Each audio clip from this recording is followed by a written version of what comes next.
नमस्कारम everyone, सभी का स्वागत है चैनल में। दोस्तों, ये मेरा स्टूडेंट है और ये बहुत क्यूरियस रहता है, बहुत सारी चीज़ें मेरे से पूछता है। तो आज मैं इसके साथ पॉडकास्ट कर रहा हूँ, बट ये पॉडकास्ट ऐसी होने वाली है जिसमें जो गेस्ट है वो मुझसे सवाल पूछेंगे। तो स्टार्ट करते हैं। ये बीटेक ही कर रहा है, अभी इसने डिप्लोमा किया था मैकेनिकल इंजीनियरिंग में और अभी ये बीटेक ही परस्यू कर रहा है। तो आप लोग इससे कनेक्ट भी कर पाएंगे बहुत सारी चीज़ें। ये जो हम पॉडकास्ट कर रहे हैं ये बेसिकली स्टूडेंट्स के लिए ही है। बहुत सारे डाउट रहते हैं इस एज में, जिस एज में ये है। मेरे पास भी बहुत सारे डाउट थे और एज अ टीचर और एज अ गाइड मैं आप लोगों तक कुछ चीज़ें पहुंचाना चाहता हूं इसके माध्यम से। So let's see what he has to ask. Okay Mrinank. Sir, सबसे पहला जो मेरा सवाल रहेगा वो आपसे ये रहेगा कि जितनी भी आपकी सारी ये यूट्यूब पे वीडियोस वगैरह हैं, पॉडकास्ट वगैरह हैं, इनमें आपका मोटिव क्या है? Okay, motive. सो एक्चुअली बचपन से मैंने बहुत सारी चीज़ें देखी और जो हमारा कल्चर है, इस कल्चर में अनेकों चीज़ें होती थी। सुबह उठो, नहाओ धो, उसके बाद पूजा करो, सूर्य देव को जल चढ़ाओ, बहुत सारी चीज़ें हम करते हुए आ रहे हैं। इसके अलावा हमने ये भी देखा कि जो हम लोग कर रहे हैं उसको कुछ लोगों ने अंधविश्वास बता दिया। और हम साथ ही साथ ये भी सुनते थे कि जो भारत था, भारत सोने की चिड़िया था और भारत के ऊपर लोगों ने राज किया और भारत से सारा का सारा चीज़ें बाहर लेकर चले गए। और सारी टेक्नोलॉजी भारत के अंदर, मैंने राजीव दीक्षित जी को सुना, वो कहते हैं कि भारत में स्टील बनता था और बहुत सस्ते में बनता था और हमारे यहाँ पोर्टेबल फर्नेस होती थी। बाहर आज तक पोर्टेबल फर्नेसेस बाहर वालों ने कभी सुना नहीं था। भारत से जो सबसे सस्ता और सबसे टिकाऊ सरिया भारत बनाकर बाहर भेजता था। आयरन पिलर का हमने नाम सुना है, आयरन पिलर में आज तक जंग नहीं लगा और 200-300 साल पुराना है। ये सारी चीज़ें भारतवर्ष में हो रही थी और फिर भी लोग ये कह रहे हैं कि भारत क्या है, अंधविश्वासी लोग रहते हैं भारत में। लुटेरों का देश, सपेरों का देश था भारत।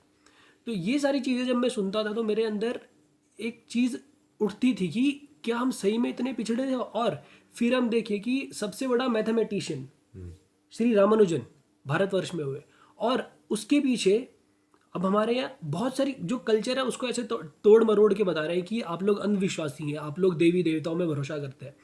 तो जो रामानुजन है, रामानुजन ने जो थ्योरी दी ब्लैक होल्स की, उसकी जो मैथमेटिकल इक्वेशन है वो अभी लोग सॉल्व कर रहे हैं। और रामानुजन क्या कहते थे, जो मैथमेटिक्स मैं दे रहा हूँ ये मैं नहीं दे रहा हूँ, मेरी देवी दे रही है।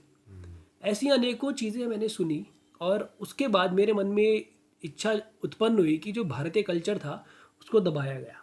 मैंने बहुत सारी वीडियोस देखी तो उसके बाद मुझे ये भी पता चला कि हमको सही में जो हमारा कल्चर है, अंग्रेज़ों ने हमारा कल्चर जो है उसको डिस्ट्रॉय किया स्ट्रेटेजिकली। ठीक है, प्रच्यम करके एक चैनल है यूट्यूब पे, उसमें देखना एक वीडियो है, साहेब्स हु नेवर लेफ्ट, ऐसे करके एक वीडियोज़ है, शायद 2 वीडियोज़ हैं, उनको देखना। तो उसमें आपको बहुत सारी चीज़ें मिलेंगी कि वो एक पर्टिकुलर टेक्निक की मदद से उन्होंने इंडिया का जो कल्चर है उसको डिस्ट्रॉय किया। तो ये सारी चीज़ें जब होती हुई मैंने देखी। और अब नासा में देखो, नासा में कितने 30-40% लोग कहाँ के हैं, इंडिया के। इंडिया में। तो ये मैंने सोचा कि हम लोग इतने बेवकूफ़ हैं और इंडिया में, इंडिया की जो एस्ट्रोलॉजी है, हमारे यहाँ 10 रुपये का पंचांग आता है। 10 रुपये का पंचांग वही चीज़ बताता है जो नासा की लाखों करोड़ों रुपए की जो सैटेलाइट्स हैं वो बताती है। कुछ तो रही होगी बात। हमारे यहाँ लोग फोटो देख के बता देते हैं कि ये आदमी कहाँ पर है इस समय पे। ऐसी विद्या भारतवर्ष में थी और भारतवर्ष को लोगों ने बोला कि ये लुटेरों और सपेरों का देश है। हमारे गांव में लोग पहले कोयले से दांत साफ करते थे और कोलियट वालों ने क्या कहा कि तुम कोयले से दांत साफ करते हो। आज की डेट में चेक करो कि कोयला किस में आ रहा है, कोलगेट में। कोलगेट में कोयला आ रहा है, चारकोल आ रहा है। इसके अलावा अरे मुंह धोने वाले में भी जो फेस वॉश है उसमें भी चारकोल आ रहा है। तो ये क्या है? वो हमारे ऊपर जस्ट राज करने के लिए हम लोग आगे ना बढ़ पाए, इसीलिए हमको दबाने के लिए हमारे ही कल्चर को हमारे सामने डिस्ट्रॉय कर रहे हैं, हमारे कल्चर को हमारे सामने छोटा दिखा रहे हैं कि अरे तू तो टीका लगा के आता है, तू। महिलाओं को मैंने देखा कि महिलाओं का मंगलसूत्र पहनना है, बिंदी लगाना है, क्या बोल रहे हैं, ये ऑप्रेसिव है नेचर में, कि मतलब तुम लेडीज़ को सप्रेस कर रहे हो। भारतवर्ष एक ऐसा कल्चर है जहाँ पर अगर आप सीरियल्स में देखो तो जो भगवान है ना, वो अपनी पत्नी को देवी बोलते हैं। देवी। और जब किसी भी चीज़, जब सारे सारे देवता राक्षसों के सामने लड़ नहीं पाते तो फिर आती है देवी। जब मधु और कैटब से भगवान विष्णु लड़ाई कर रहे थे तो थक जाते हैं वो, क्योंकि मधु कैटब मर ही नहीं रहे थे, उनको वरदान प्राप्त था। तो फिर उसके बाद वो माँ आदि शक्ति को याद करते हैं और थोड़ी देर ध्यान करते हैं। फिर माँ आदि शक्ति के जो तीनों स्वरूप है, लक्ष्मी, दुर्गा और काली, ये मिलते हैं और फिर विष्णु जी को शक्ति प्रदान करी जाती है। फिर वो फिर से लड़ाई करते हैं। तो हमारे कल्चर को दबाने की जो पूरी कोशिश करी गई थी वो केवल और केवल हमारे ऊपर राज करने के लिए था। लेकिन मैंने जब ये चीज़ें देखी तो मेरे मन के अंदर से यही निकलता था बार बार कि यार हमारे कल्चर को आगे लेकर जाना है बस। और उसके बाद योगा वगैरह ये सारी चीज़ें तो बहुत देर में आई। फिर जब मैंने खुद योगा करना स्टार्ट करा, मेरे को चीज़ें पता चलती गई। तो फिर जो चीज़ें मैंने टेस्ट करी, साधना करने के बाद जो चीज़ें मैंने टेस्ट करी, मैंने सोचा क्यों ना मैं वो चीज़ लोगों तक भी पहुंचाऊं। हालांकि मैं पहले थोड़ा गुस्से वाला, या आप एग्रेसिव टाइप भी कह सकते हो, कि मेरी अप्रोच बहुत ऐसी थी कि आई विल हिट यू, कि हमारे कल्चर को आपने कैसे दबा दिया। हम जो भी कर रहे हैं, मतलब हम सुबह उठकर मंत्र चैंट कर रहे हैं, कोई और ऐसी लैंग्वेज बता दो जो जहाँ हमारे जैसे मंत्रा चैंट होते हो।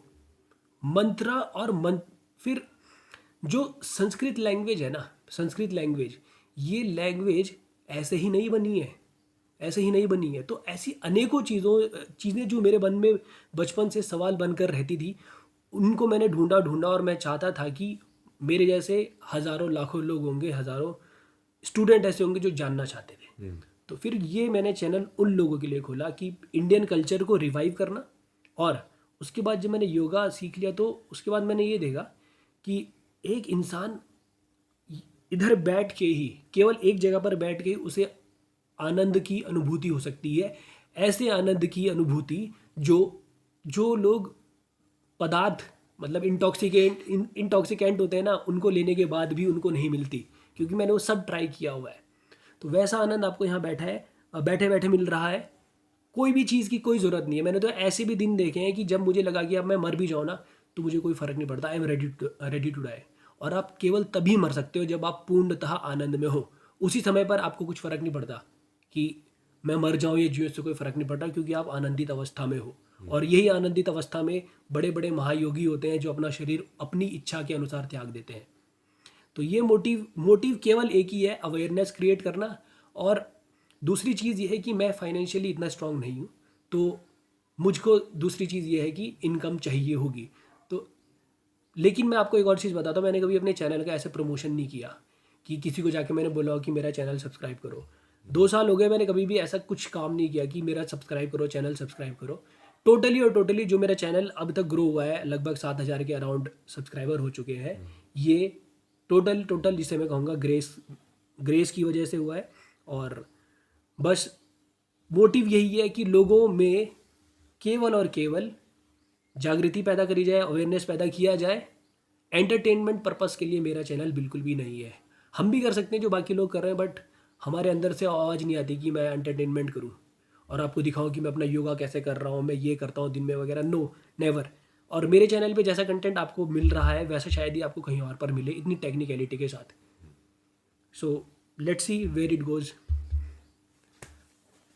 काफ़ी अच्छा मोटिव था। मतलब ये था कि आपको वीडियोस अगर बनानी है तो सिर्फ माइंडसेट के लिए, क्योंकि लोग जो हैं वो इधर उधर जा रहे हैं। और आजकल देखा ही होगा आपने, जवान लड़के, उन लोग को हमारा जो रिलीजन या फिर जो भी हमारे इंडिया से रिलेटेड कोई भी हिस्ट्री थी, उनको बस उतनी ही जानकारी है, मारपीट। किसी ने हमें कुछ कहा है तो उसको दोबारा कुछ कहो। और जैसे काफ़ी सारी कम्युनिटीज़ भी है, हिंदू धर्म का तो वो कर लेंगे सारा प्रचार वगैरह, लेकिन फिर मारपीट भी वही लोग करते हैं। तो ये चीज़ बहुत ज़रूरी है, जहाँ मैं इसके फुल सपोर्ट में हूँ। तो मोटिव तो हमें खैर पता चल गया, लेकिन जो अब मेरा दूसरा सवाल रहेगा कि योगा प्रैक्टिसेस होती हैं, योगा प्रैक्टिसेस से क्या होता है, वाइब्रेशंस क्रिएट होती हैं अपनी बॉडी से, इन्वायरमेंट से। फिर उससे जो है हमें कुछ फीलिंग्स आती हैं, वाइब्रेशंस आती हैं। तो वो एक बार आप डिस्क्राइब करो। ओके, तो आप ये जानना चाहते हो कि योगा क्या है? योगा क्या है? हाँ। ऐसा जानना चाहते हो? देखो, सबसे पहली बात तो ये है कि मैं कोई बहुत बड़ा विद्वान नहीं हूँ और ना ही मैंने कोई किताबें पढ़ी है योग के ऊपर, जैसे महर्षि पतंजलि का जो योग शास्त्र है, मैंने कुछ ऐसी चीज़ें नहीं पढ़ी। और मेरे साथ ये सबसे अच्छी बात यही हुई है कि मैं आज तक कभी कोई स्क्रिप्चर पढ़ ही नहीं पाया। सबसे अच्छी बात ये, मेरे अंदर से आवाज़ ही नहीं आई कि तू जाके ये पढ़। लेकिन मेरी किस्मत बहुत बढ़िया थी कि मुझे सदगुरु मिले और उसके बाद मैंने उनको सुनना स्टार्ट किया और उसके बाद उनकी दी गई जो प्रैक्टिसेस हैं उन्हें मैं करने लगा। और एक्चुअली होता क्या है कि आपके अंदर अगर जानने की इच्छा होती है तो आप चीज़ों को जान लेते हो, जहाँ से वो चीज़ें आपको, जो उनका सोर्स है वो सोर्स आप तक चल कर आता है। तो अगर मैं योगा की बात करूँ, पहले जो मेरे माइंड में योगा के प्रति कॉन्सेप्ट था कि योगा का मतलब होता है जो रामदेव बाबा कराते हैं, ठीक है, जो रामदेव जी करवाते हैं। मैंने पहली बार योगा का नाम उनसे ही सुना था।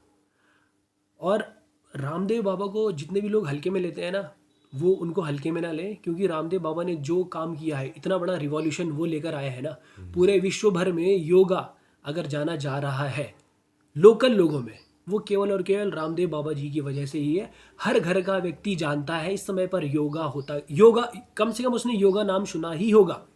उसको पता है योगा में सांस लेते हैं, कुछ ना कुछ करते हैं, कपाल भाती और अनुलोम विलोम, ये सारी की सारी चीज़ें लोगों को पता है, जो बिल्कुल ही लुप्त हो गई थी।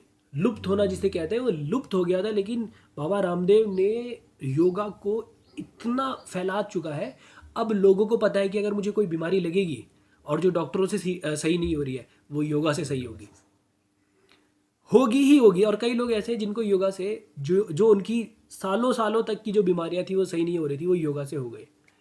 तो लोगों को अभी ऐसा लगता है कि योगा का मतलब सिंपल ऐसा होता है कि कुछ ब्रीदिंग प्रैक्टिसेस कर लो तो वो हो गया योगा, स्ट्रेचिंग कर लो। हाँ।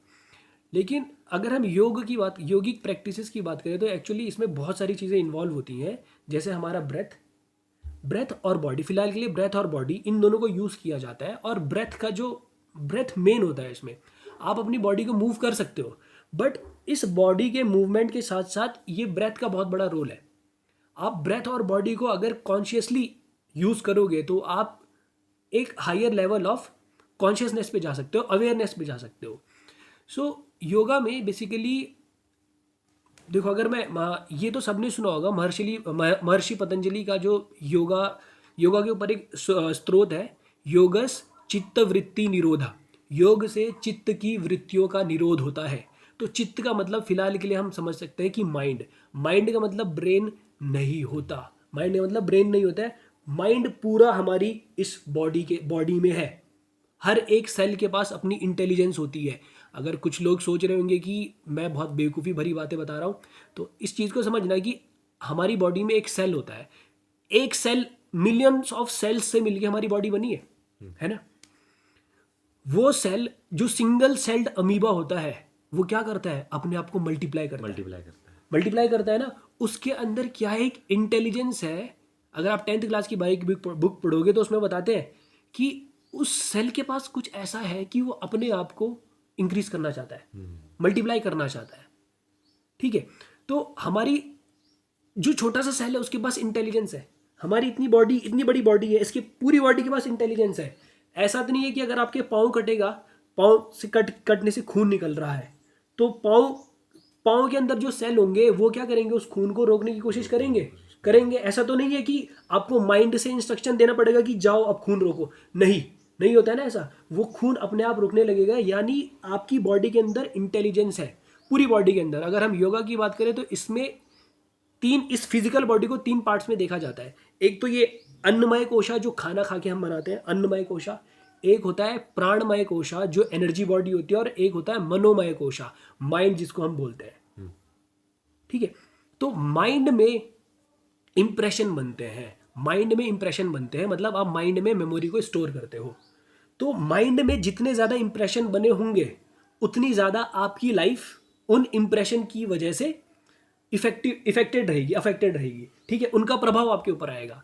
तो योग से हम करते क्या है, योग से माइंड में जो इंप्रेशंस बने हैं उनको क्लियर करते हैं।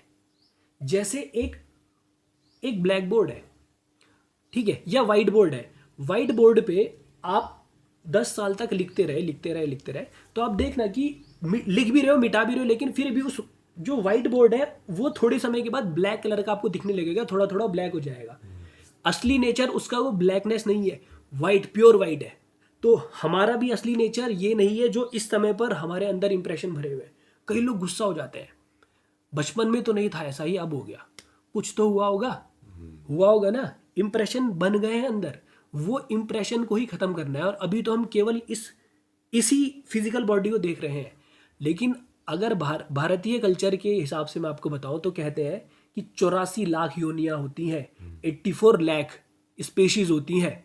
उन स्पेशीज का नाम मैं भूल गया हूं, लेकिन ये पूरी कैटेगरी है कि आप कितने समय तक कीड़े थे, फिर अगला चिड़िया बने, ऐसे फिर करके होता ही है, और कितनी बार आप ह्यूमन बीइंग बनोगे। Cycle of life. हाँ, और यही अगर आप डार्विन थ्योरी ऑफ इवोल्यूशन की बात करोगे ना, तो वो भी यही बताते हैं कि भैया इवोल्यूशन हुआ है ह्यूमन बीइंग्स, इस लाइफ जो इस प्लेनेट पे है उसका इवोल्यूशन हुआ है। तो अभी तो हम केवल इसी लाइफ की देख रहे हैं। आप मेरे को एक चीज़ बताओ कि एक छोटा बच्चा पैदा होता है, कोई रोता है और कोई हंसता है, कोई खुश होता है। ये कैसे हंस रहा है और कोई कैसे खुश हो रहा है? इसके पास कुछ ना कुछ मेमोरी तो होगी, कुछ इंप्रेशन तो होंगे।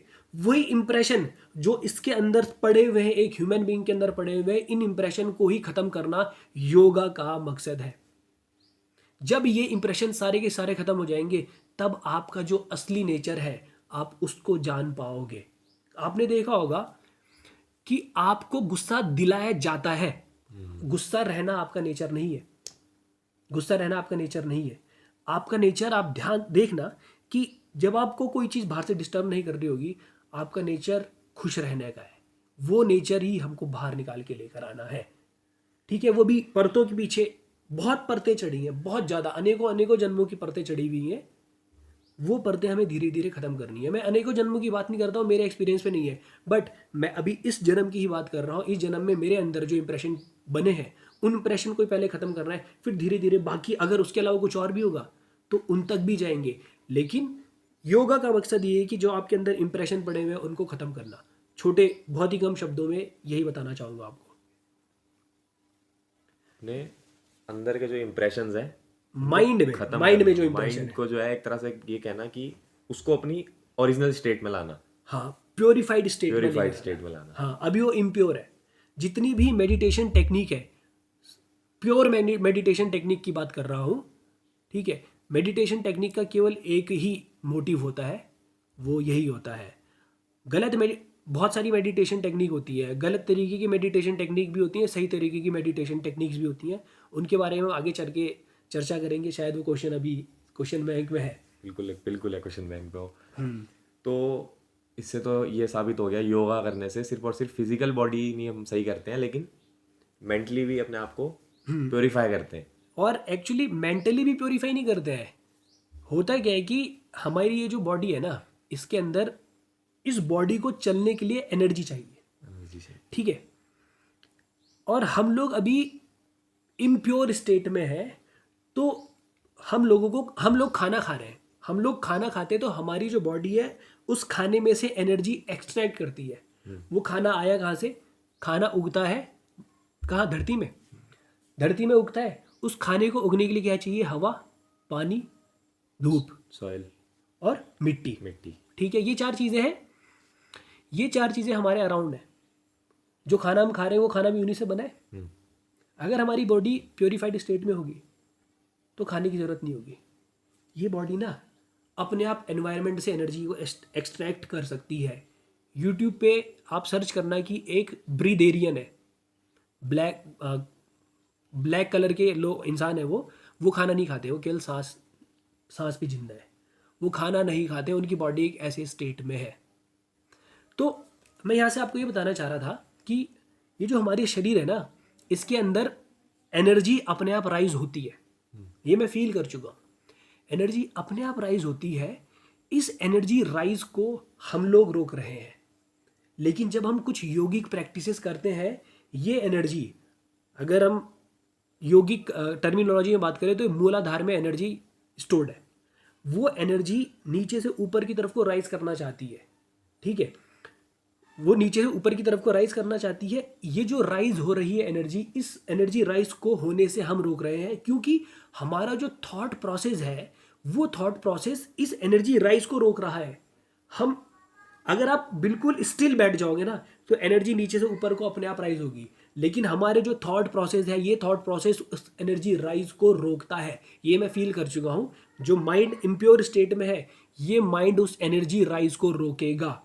इसीलिए अगर आप योगिक प्रैक्टिसेस की बात करोगे तो सबसे पहले वो नाड़ी शुद्धि करते हैं। नाड़ी शुद्धि, नाड़ियाँ हमारी बॉडी में कुछ एनर्जी पाथवेज होते हैं, एनर्जी बॉडी में एनर्जी पाथवेज होते हैं, उनको हम नाड़ी बोलते हैं। तो जो दो तीन मेन नाड़ी होती है, एक होती है ईडा पिंगला, ईडा मतलब लेफ्ट, पिंगला मतलब राइट, और एक सेंटर में होती है सुषुम्ना। तो जब नाड़ी शुद्धि हम कर रहे हैं तो ईडा और पिंगला ये शुद्ध हो जाएंगी, ये दोनों जब प्योर हो जाएंगी तो एनर्जी राइज करेगी सुषुम्ना के थ्रू। ठीक है, सुषुम्ना के थ्रू एनर्जी राइज करेगी। यही एनर्जी राइज हम करवाना चाहते हैं बस। इसीलिए हम बॉडी और माइंड की बात कर रहे हैं। जब ये दोनों प्योर होंगे ना एनर्जी अपने आप राइज करेगी और फिर आपको किसी बाहरी चीज़ों की आवश्यकता नहीं पड़ेगी। योगा का मेन मोटिव ही यही है। ठीक है, चित्त की जब वृत्तियों का निरोध हो जाएगा ना तो शक्ति ऊपर की तरफ को राइज करेगी। और मतलब अगर आप टर्मिनोलॉजी में बात करना चाहते हो तो शक्ति ऊपर शिव है और मूलाधार में शक्ति स्थित है, तो ये शक्ति ऊपर उठकर सहस्रार में शिव से मिलना चाहती है। Got it? चक्र पॉइंट बोल सकते हैं इन्हें?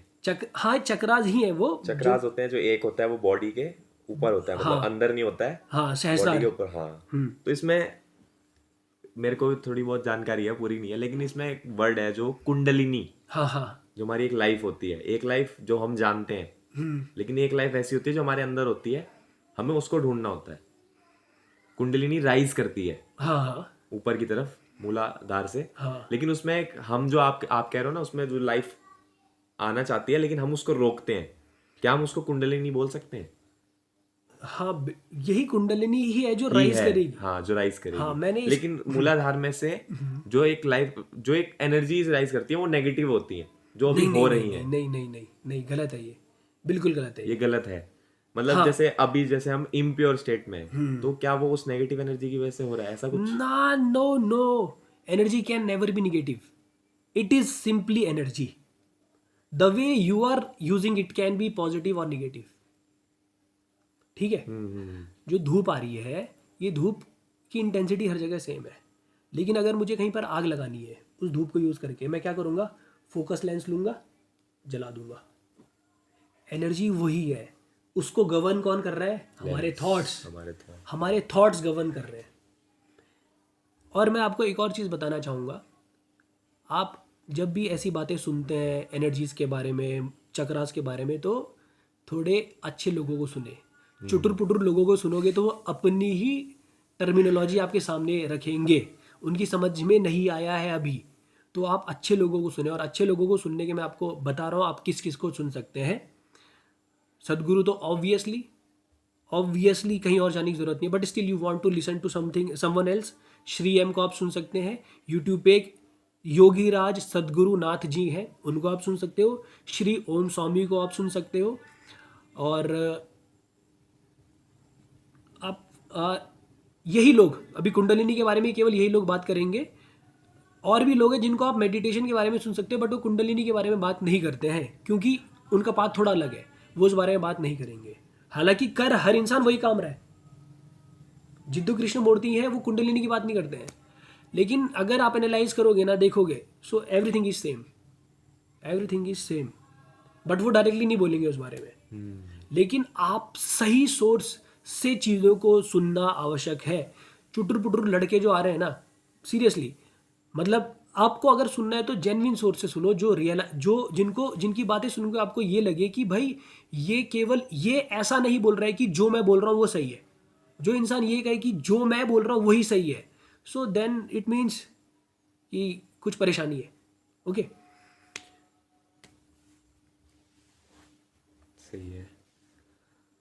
तो जो चीज़ हम योगा करके अटेन कर रहे हैं, हाँ, क्या वही चीज़ हम, योगा प्रैक्टिसेस तो हो गई है, लेकिन क्या चीज़, यही चीज़ हम तांत्रिक प्रैक्टिसेस, मंत्र उच्चारण, एक्सेट्रा एक्सेट्रा, इन सब चीज़ों से क्या यही चीज़ अटेन हो सकती है? बिल्कुल हो सकती है। एक्चुअली योगा का अर्थ क्या है? फिर से मैंने क्या बोला? योगस चित्त वृत्ति निरोधा। अब जो योगा होता है इसी के अंदर ही सारी चीज़ें इसके अंदर ही कवर्ड है।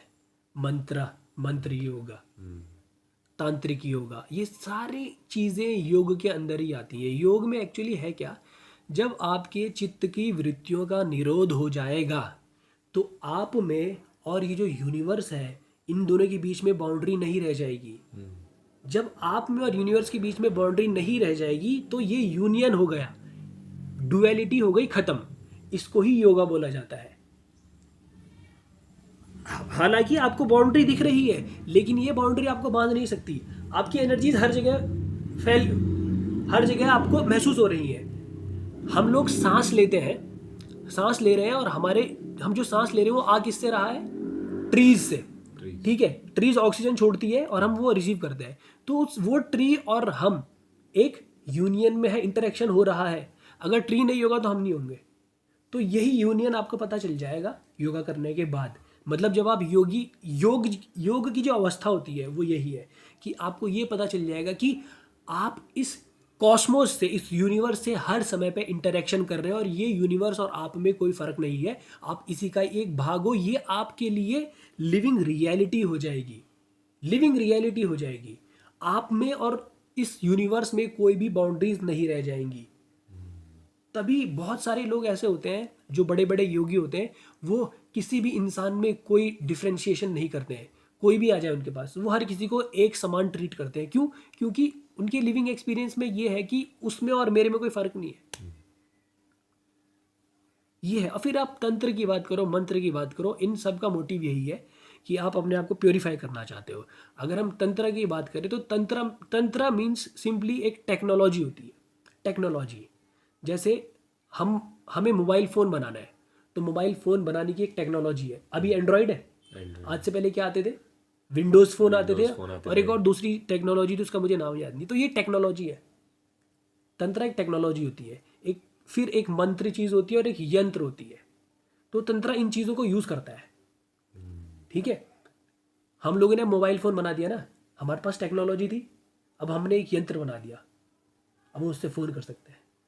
इंटरेक्शन हो रहा है ना। इंटरेक्शन। तो हम जब तंत्र की बात करते हैं, इस तंत्र से हम लोग इंटरेक्शन करना चाहते हैं कुछ उस सोर्स से जो हमसे हायर लेवल पे है।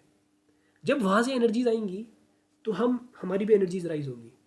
सर्दियाँ होती है, सर्दियों में हमें ठंड लगती है, कमरे के अंदर ठंड लग रही है, तो या तो कमरे की दीवार गिरा दो या खुद बाहर चले जाओ, धूप सेक लो, तो हमारी एनर्जीज राइज हो रही है ना। तो हम तंत्र को यूज़ करके यही कर रहे हैं कि हम अपनी जो अवेयरनेस है, एनर्जीज है, उनको राइज करना चाहते हैं। अब मैंने अवेयरनेस और एनर्जी की बात करी। जब एनर्जीज राइज करती हैं तो अवेयरनेस अपने आप राइज करती है, या फिर उल्टा बोल दो, अगर अवेयरनेस राइज करेगी तो एनर्जीज अपने आप राइज करेंगी। ये बिल्कुल सत्य बात है, मेरे लिए लिविंग रियलिटी है। जब आपकी एनर्जीज राइज करती है तो आपकी अवेयरनेस इंक्रीज होनी है। अब आप कहोगे कि अवेयरनेस क्या है? अभी मैं इस कमरे में बैठा हूँ, बगल से कोई आया, जब तक मैं उसे नहीं देखूंगा तो मुझे पता नहीं चलेगा कि कोई आया। लेकिन जैसे जैसे आपकी एनर्जीज राइज करेंगी ना, आप ये फील कर लोगे कि आपको देखने की भी जरूरत नहीं, आपको पता चल जाएगा कोई आ गया। और कौन आया ये भी पता चल सकता है, कौन आया ये भी पता चल सकता है। तो ये चीज़ योगा के योगिक मेथड से यूज़ करके हम इन चीज़ों तक पहुंचा जा सकता है, बहुत इजीली पहुंचा जा सकता है। इंडिविजुअल बीइंग पे डिपेंड करता है, लेकिन हर इंसान अपने आप को प्योरीफाई कर सकता है। It's not a big deal.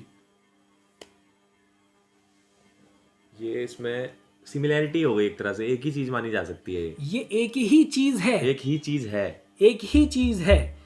एक ही चीज़ के अंदर अलग अलग चैप्टर्स बोल सकते हैं। अलग अलग क्लासिफाई कर दिया आपने उनको कि ये तंत्र है, ये फिर आप हठ योगा बोल दोगे। तो ये अलग अलग चीज़ें हैं। हठ योगा, क्रिया योगा, मंत्र योगा, ज्ञान योगा, कर्म योगा, ये सब एक ही चीज़ के पार्ट है। बस अप्रोच अलग अलग है, रास्ते अलग अलग है, रास्ते अलग अलग है, पहुंचना वही है। प्यूरिफिकेशन। हाँ, तो अब हम इसी से थोड़ा सा अगर आगे चलें और हम ये बोलते हैं कि जैसे हम बच्चों को ये सिखाया जाता है, सबको ये सिखाया जाता है, किसी का बुरा टाइम आया, अच्छा टाइम आया, पूजा पाठ करो, ओके। भगवान में मानो, मंदिर जाओ। तो जो हम पूजा पाठ करते हैं, तो क्या हम पूजा पाठ करते हैं, भजन एक तरह से म्यूजिक कहते हैं ना, भगवान को अगर पाना है तो म्यूजिक से अच्छी चीज और कोई नहीं हो सकती। तो हम यहाँ पे क्या अचीव कर रहे हैं, क्या यहाँ पे हम किस को परस्यू कर रहे हैं, क्या वो हम अपने लिए कर रहे हैं, क्या वो हम भगवान के लिए कर रहे हैं, क्या वो योगा से रिलेटेड है, ठीक है। डिफरेंस या सिमिलरिटी क्या है इसमें? ओके, तो यहाँ पर दो चीज़ों का जिक्र किया गया। वैसे तीन चीज़ें हो गई, 3 चीज़ों। पूजा पाठ, भजन और मंदिर। 3 चीज़ें हो गई। भजन को अभी साइड रखते हैं, ठीक है। अभी हम मंदिर की बात करते हैं, फिर पूजा पाठ की बात कर लेंगे। पूजा पाठ में पहले मंदिर की बात करते हैं। मंदिर कोई ऐसी जगह है जहाँ पर कुछ एनर्जीज को स्थापित किया गया है। मैं आपको एक चीज़ बताता हूँ कि आपको सर्दी लग रही है, ठीक है, तो हम लोग रात्रि में क्या करेंगे, हीटर जला देंगे, ठीक है, और सारे के सारे लोग कहाँ जाएंगे, हीटर के पास आग सेकने के लिए, ठीक है। एनर्जी एनवायरनमेंट में है। अगर मैं आपको एक चीज़ बता रहा हूँ, एक चीज़ होती है हीट पंप। हीट पंप क्या करता है, सराउंडिंग से एनर्जीज को लेता है और कमरे को हीटअप करता है, ठीक है। एनर्जीज अवेलेबल है, लेकिन कहीं पर एक कंसंट्रेटेड फॉर्म में रखी हुई एनर्जी है। अगर हम उसके पास जाएंगे तो हमको फ़ायदा होगा। सोलर कलेक्टर किस प्रकार से वर्क करते हैं, सोलर कलेक्टर क्या करते हैं, उसमें एक बड़ी सी डिश होती है, उसके ऊपर सन की रिफ्लेक्शन पड़ती है और वो एनर्जीज को एक जगह पर क्या किया जाता है, फोकस किया जाता है। फिर यहाँ पर रख के चाहे आप खाना बना लो, चाहे पानी उबाल दो, ये एनर्जीज पूरे पूरे एनवायरनमेंट में है, लेकिन हमने उनको क्या किया, एक जगह फोकस करके लिया है। आप ये कहोगे कि एनर्जी तो हर जगह हम, लेकिन हम हर जगह पे उस इंटेंसिटी पे अवेलेबल नहीं है, ठीक है। तो फिर एक मंदिर एक ऐसी जगह है जहाँ पर एक एनर्जी स्पेस क्रिएट किया गया है। और यूजुअली स्पेस की तो हम बात नहीं करते, हम लोग स्पेस भी क्रिएट किए जा सकते हैं जहाँ पर ना कोई मूर्ति है ना कोई कुछ रखा गया है, ऐसे स्पेसेस भी हैं।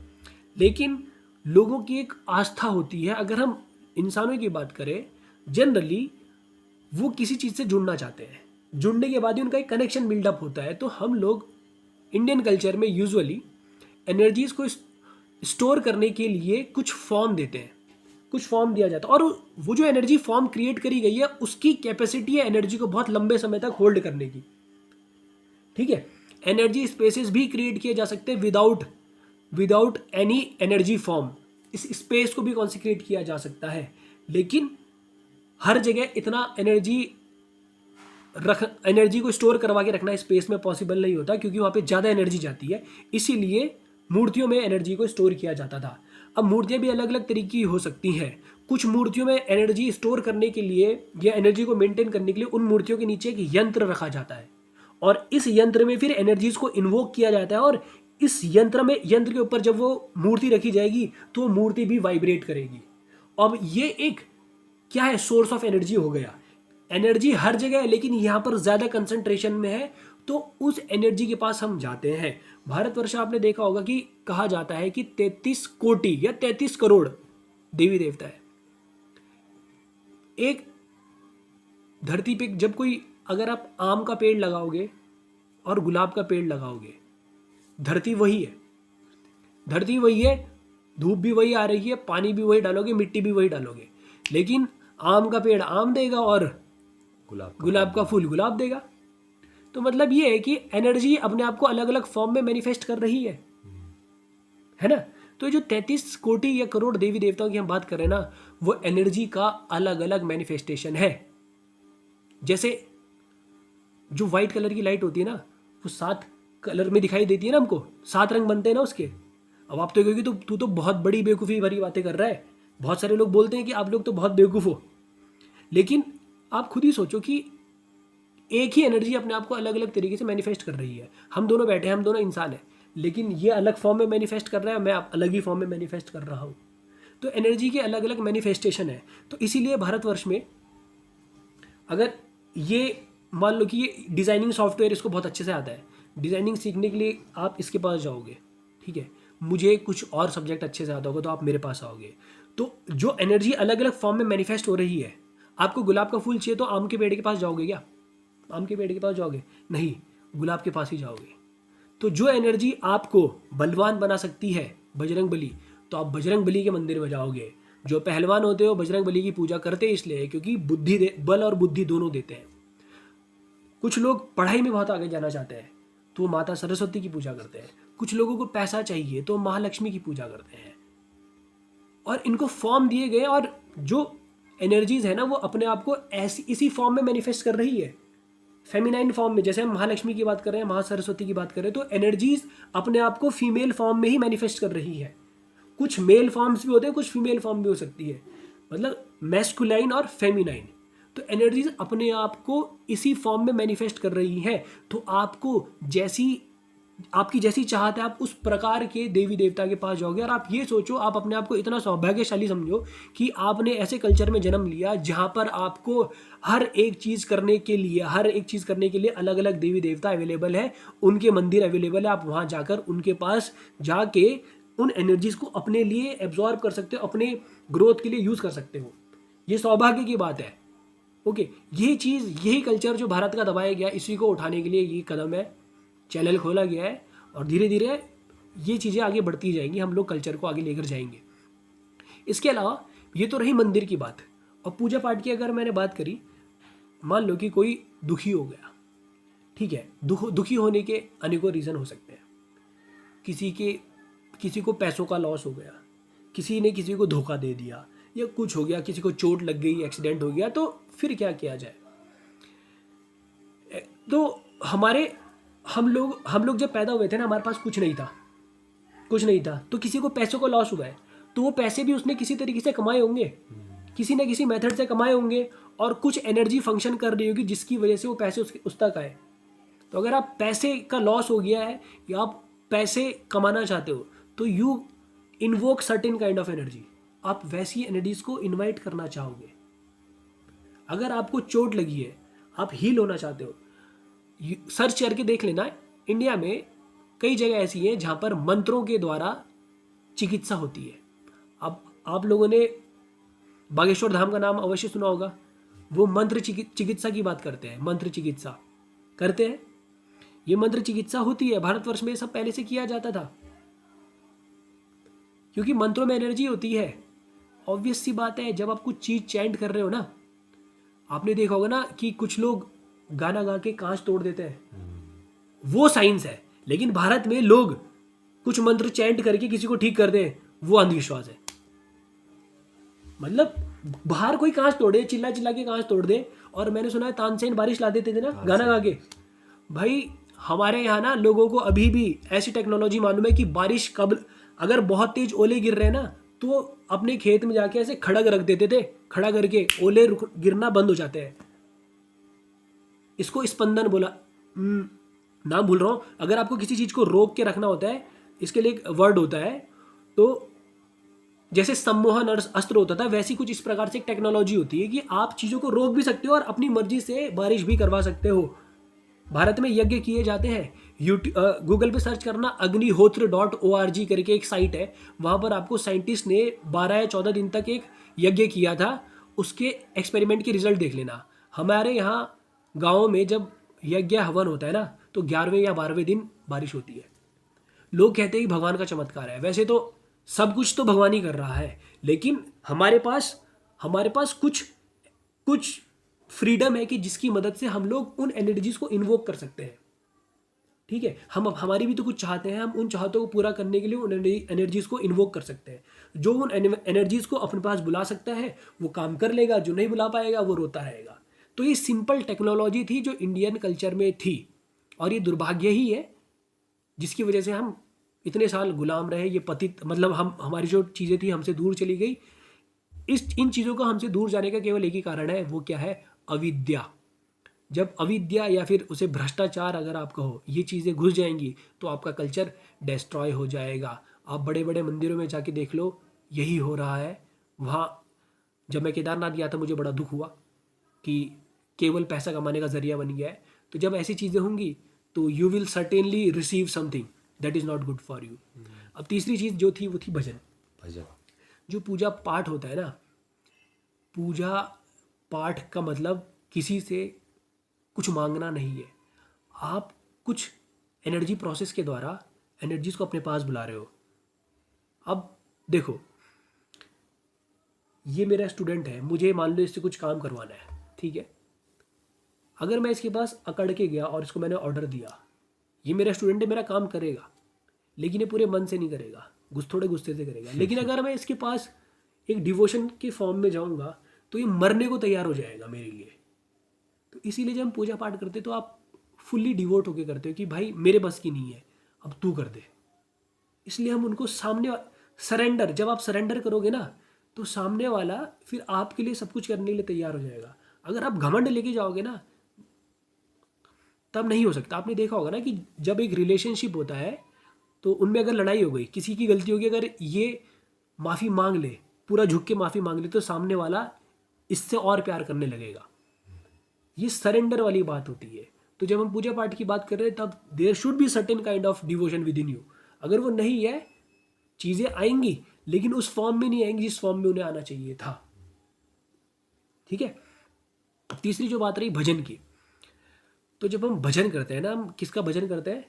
भगवान का। भगवान का। मतलब हमने भगवान हम उस चीज़ को बोल रहे हैं जो इस पूरी कायनात का क्या है? सोर्स ऑफ क्रिएशन, सोर्स है। रचयिता। हाँ, रचयिता बोल सकते हो आप, है ना। तो हम क्या कर रहे हैं, इस भजन के माध्यम से उससे जुड़ना चाहते हैं। जब आप उससे जुड़ने की बात कर रहे हो, जब आप भजन करते हो तो आप खत्म होते हो। देखा होगा जब लोग वृंदावन जाते हैं ना तो झूमने लग जाते हैं।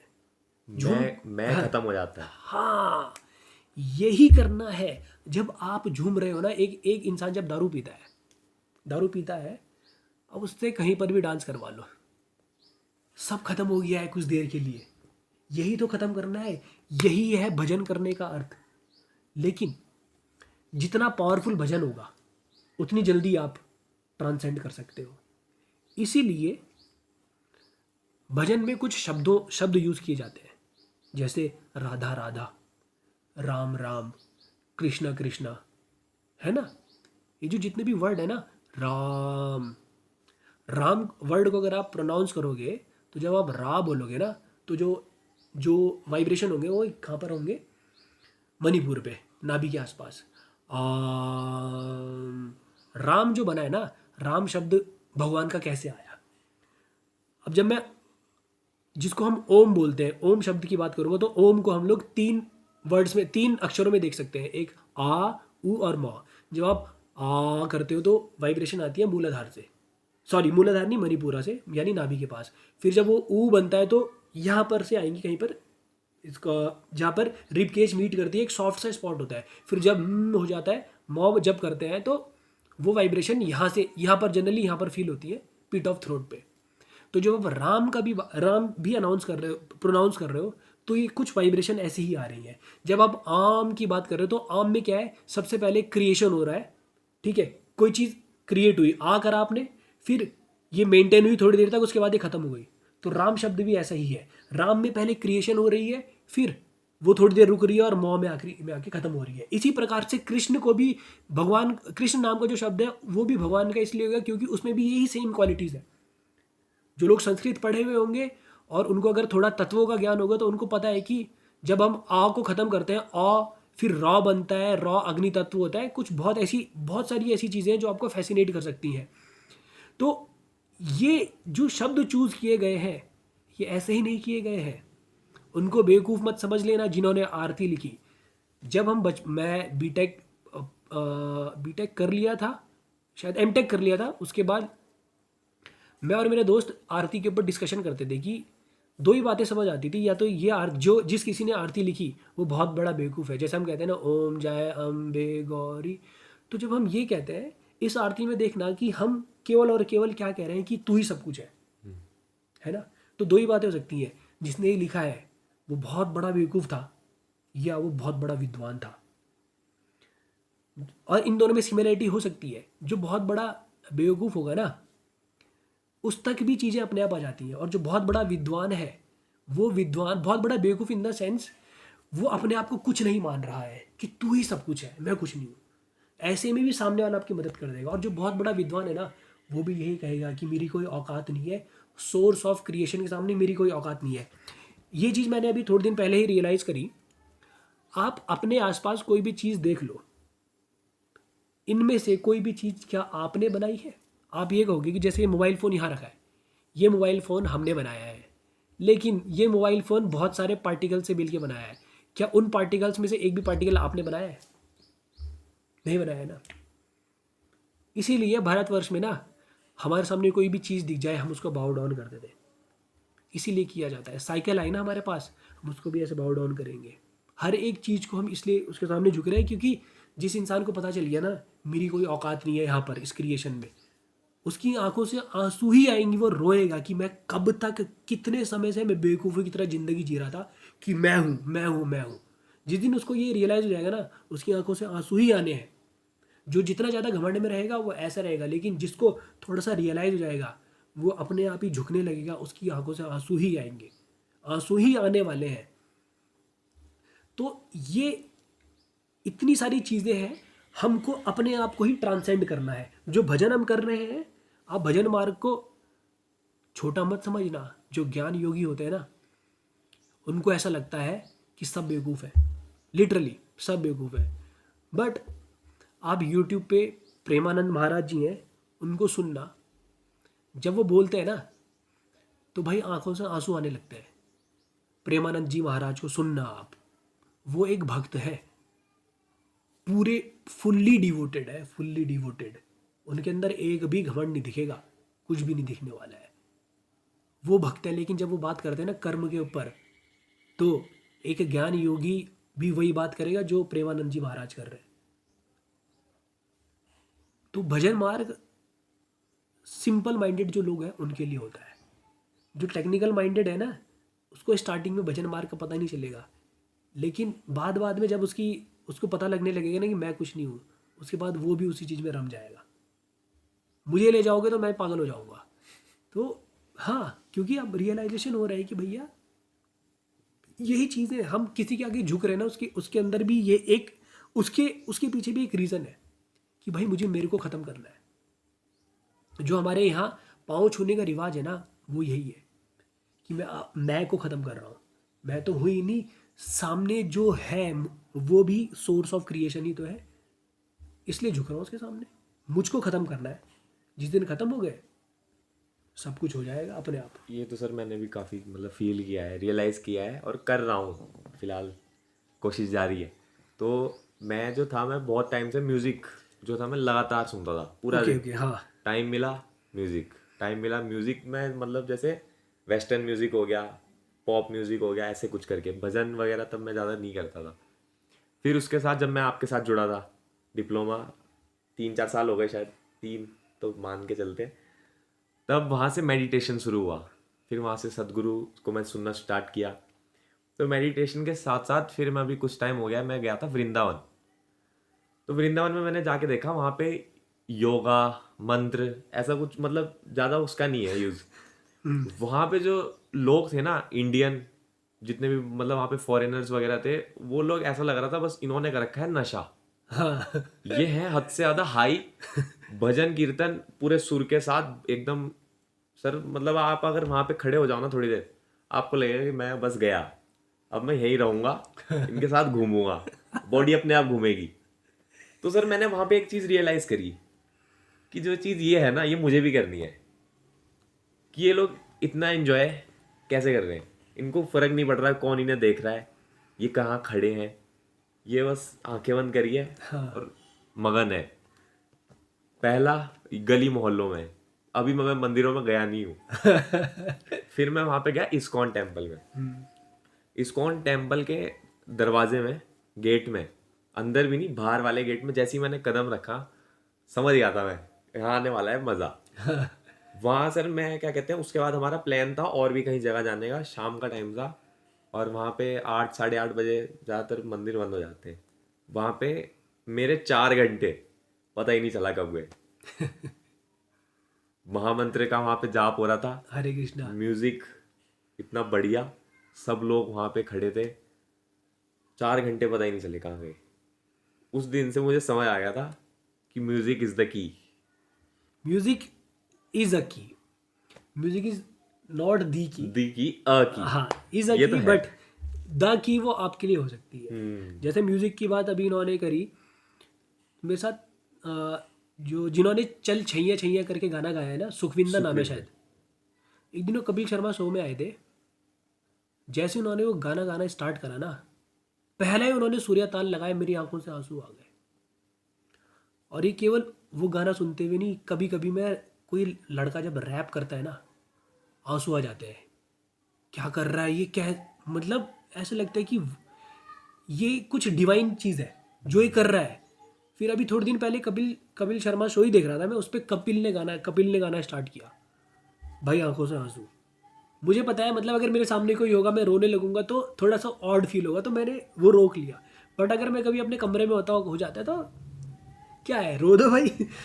ये चीज़ है। So bhajan is very powerful, but हाँ, अगर आपको रियलाइज हो गया, then it's a totally different game, totally different game. तो क्या ये चीज़ सिमिलैरिटी रखती है? बिल्कुल। देखो, मैं आपको एक चीज़ बता रहा हूँ कि हर मार्ग अलग है, और हर मार्ग का एक ही उद्देश्य है, वो है भगवत प्राप्ति। परंतु मैं आपको एक चीज़ बहुत क्लियरली बताना चाहता हूँ कि अगर श्री कृष्ण ना आते तो ये इस्कॉन ना बनता। श्री कृष्ण ना आते तो इस्कॉन नहीं बनता। मतलब श्री कृष्ण एक सोर्स है जिनकी वजह से इतने सारे जो लोग हैं वो क्या हुए, भक्तिमय हो गए। अगर आप श्री कृष्ण की बात करोगे तो वो खुद योगा प्रैक्टिस करते थे, ठीक है? तो उन्होंने कुछ ऐसी क्रियाएं करी जिनके माध्यम से ये उस स्तर तक पहुंचे कि वो भगवान हो गए। मैं अब लोग कहेंगे कि वो भगवान के अवतार थे, लेकिन वो भगवान के जब अवतार थे, जब आप एक मनुष्य रूप धारण करते हो तो इसकी जो लिमिटेशन है उसमें रहकर आपको काम करना पड़ेगा। जैसे भगवान श्री राम के भी गुरु थे गुरु। अगस्त्य ऋषि ने उनको, जब वो रावण से युद्ध करने गए तो उस समय पर अनेकों शिक्षाएं दी थी, उनके पास भी गुरु है। श्री कृष्ण ने भी योगा करा करा करा और उस स्टेट पर पहुंचे जब आप वो योगेश्वर हो गए, वो भगवान हो गए। तो अगर आपको सोर्स बनना है तो केवल आपको फिर एक लंबी अवधि तक प्रयास करना होगा, ऐसी टेक्निक्स को प्रैक्टिस करना पड़ेगा जिनसे आप सोर्स बनो, है ना? तो वो फिर इंडिविजुअल बीइंग पर डिपेंड करता है कि वो क्या बनना चाहता है। भगवान बुद्ध की अगर मैं बात करूं, भगवान बुद्ध के पास, जब भगवान बुद्ध की कहानी ये है कि जब चौथे बुद्ध, भगवान दीपांकर बुद्ध के समय पर एक ब्राह्मण हुआ जिसका नाम था सुमेध। सुमेध के पास 8 ध्यान अवेलेबल, मतलब 8 समाधि वो अचीव कर चुका था। और जब वो भगवान दीपांकर को देखता है तो उसके मन में ये इच्छा उत्पन्न होती है कि मैं भी इनके जैसा बनूं, करोड़ों करोड़ों लोगों की मुक्ति का साधन बनूं, मुक्ति का सोर्स बनूं, स्रोत बनूं। वो खुद, बस अगर वो भगवान दीपांकर बुद्ध से 2-4 बातें सुन लेता तो मुक्त हो जाता, लेकिन उसके मन में दृढ़ संकल्प आया कि मैं भी ऐसा ही बनूंगा। तो वो बनने के लिए अनेकों कल्पों तक उन्होंने तपस्या करी।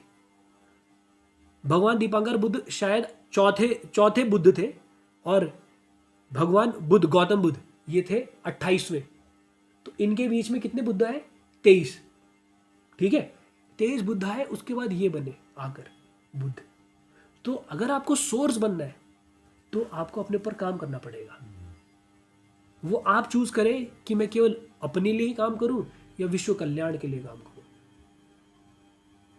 बहुत सारे लोग हैं जो अपने लिए काम करके वो मुक्त हो जाते हैं, लेकिन अगर आपको कुछ और करना है, दूसरों का भी करना है, तो देन आपको थोड़ी मेहनत करनी पड़ेगी, आपको चीज़ें फॉलो करनी ही पड़ेंगी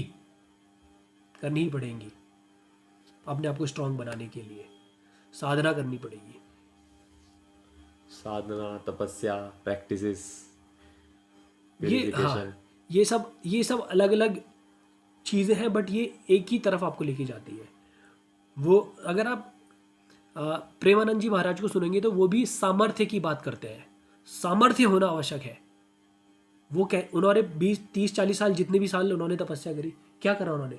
सामर्थ्य हासिल करा, और आज बैठे हैं वहाँ पर, कितने ही लोगों को प्रेरित कर रहे हैं।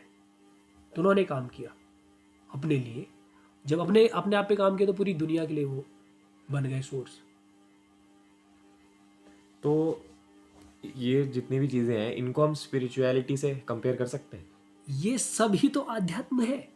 एक व्यक्ति आध्यात्मिक तभी हो सकता है, आध्यात्म का मतलब क्या होता है कि आत्म का अध्ययन करना, अपना अध्ययन करना। तुम हो क्या, उसे ही तो जानना है। जिन्होंने जान लिया वो बन गए आध्यात्मिक। बस आध्यात्म, spirituality, yoga, these are same things. Yoga का मैंने क्या बताया, योगा का एम क्या है? चित्त की वृत्तियों का निरोध। आध्यात्म भी यही है, अपना अध्ययन करना। उसके बाद जब आप अपना अध्ययन करोगे तो आपको पता चलेगा कि भैया मेरे चित्त पे वृत्तियां हैं, उनको खत्म करना है।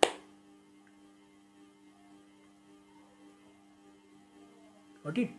अगर आप सही सोर्स पे जाओगे योगा सीखने के लिए, then it will be a totally different game. अगर आप कभी ईशा योगा की कोई भी क्लासेस करने जाओगे ना, when you enter the room the energies are totally different. अभी मैं थोड़े दिन पहले सूर्य क्रिया सीखने गया था भाई, उस कमरे के अंदर मैं जैसे ही घुसा ना, मेरी आंखों से आंसू आने लग गए। मुझे तुम रुला नहीं सकते, कुछ भी कर लो मैं रोऊंगा नहीं, कुछ भी कर लो। हम उनमें से थे, लड़के हैं ना हम तो, पहली बात। और हम थे वो बिल्कुल बदमाश वाले जिन्हें कहते हैं, तुम नहीं रुला सकते, हमें मारोगे तो हम हंसते थे, ठीक है। लेकिन जैसे ही मैं उस कमरे में गया, टीयर्स विल कम सिंपली। और एक दिन मैं सदगुरु का सेफ सॉइल का नहीं, सदगुरु का सत्संग था दिल्ली में, वहाँ पहुँचा। वो लोग ना ऐसे करके खड़े थे वॉलेंटियर्स। जैसे ही मैंने उनको देखा, मैं रोने लग गया, पूरे रास्ते भर में रोते हुए अंदर गया। The energies are totally different there. तो अगर आप अच्छी जगह से सीखने जाओगे तब आपको पता चलेगा कि ये सही में है क्या। आप घर के अंदर बैठे अपने बेडरूम में बैठ के बेड के ऊपर चाय पीते पीते योगा नहीं कर सकते हो। ओके, हाँ, आपके कान में योगा वर्ड आ गया है ना, अब आप देखो कि ये है क्या। इतने लोग, इतने बड़े बड़े लोग जब योगा कर रहे हैं, स्वामी विवेकानंद जब योगा की बात करके गए, तो आप जानो ना कि वो क्या कह के गए। कुछ तो बात होगी। धीरे धीरे जैसे जब बातें निकल के आती है ना, तो एक खाली इंसान को क्यूरियोसिटी तो बढ़ती है। मतलब वो एक बारी को सर्च जरूर करेगा कि ये जो इन्होंने वर्ड बोला है इसके बारे में मैं सिर्फ इतना जानता था, लेकिन जो इन्होंने ये इन्फॉर्मेशन दी है, क्या ये सही है, क्या ये गलत है, क्या ये इफेक्टिव होगी, एक्सेट्रा एक्सेट्रा। तब जाके क्यूरियोसिटी तो बढ़ती है इंसान की। और हमें कोई भी चीज़ अगर हम सुनते हैं, मैंने अपनी ज़िंदगी में यही सीखा है अब तक, अगर आपने कभी भी कोई चीज़ सुनी तो उस पर तुरंत भरोसा मत करो, थोड़ी देर उसे देखो। यही आपको आध्यात्म भी सिखाता है कि आपके सामने कोई चीज़ आई, आपने रिएक्ट नहीं करना है, आपने रिस्पॉन्ड करना है। आप रिस्पॉन्स जब दोगे ना, रिस्पॉन्स करने के लिए आप सोचोगे पहले थोड़ा सा, करना है या नहीं करना है। आपको राह चलते किसी ने गाली दी, आपके पास दो ऑप्शन है, या तो चुपचाप सुनो, देखो ये क्यों कर रहा है और आगे बढ़ लो, और दूसरा क्या है कि तूने मुझे गाली तो तुझे मैं बताता हूँ। तो ये आपकी चॉइस है। आध्यात्मिक व्यक्ति कभी भी तब तक कोई चीज़ नहीं करेगा जब तक उसके ऊपर बात आ गई, तब तक नहीं करेगा कुछ। आप उसको फिजिकली मारने जाओगे, कुछ करने जाओगे, तब वो अपने बचाव में कुछ करेगा। अदरवाइज कुछ भी करता रहे, तू क्या करना हमें, जो मर्जी है, you are free to do whatever you want to do. So तुरंत से रिएक्ट मत करो। आप एक इंसान हो, इंसानों को जानवरों की तरह नहीं होना चाहिए। एक सांप होता है, सांप को अगर आप मारोगे तो डसेगा। आप सांप नहीं हो, आप डसने के लिए नहीं आए हो, आपके पास ऑप्शन है। तो आप ऐसा ऑप्शन चूज करें जो आपके लिए भी हितकारी हो और सामने वाले के लिए भी हितकारी हो।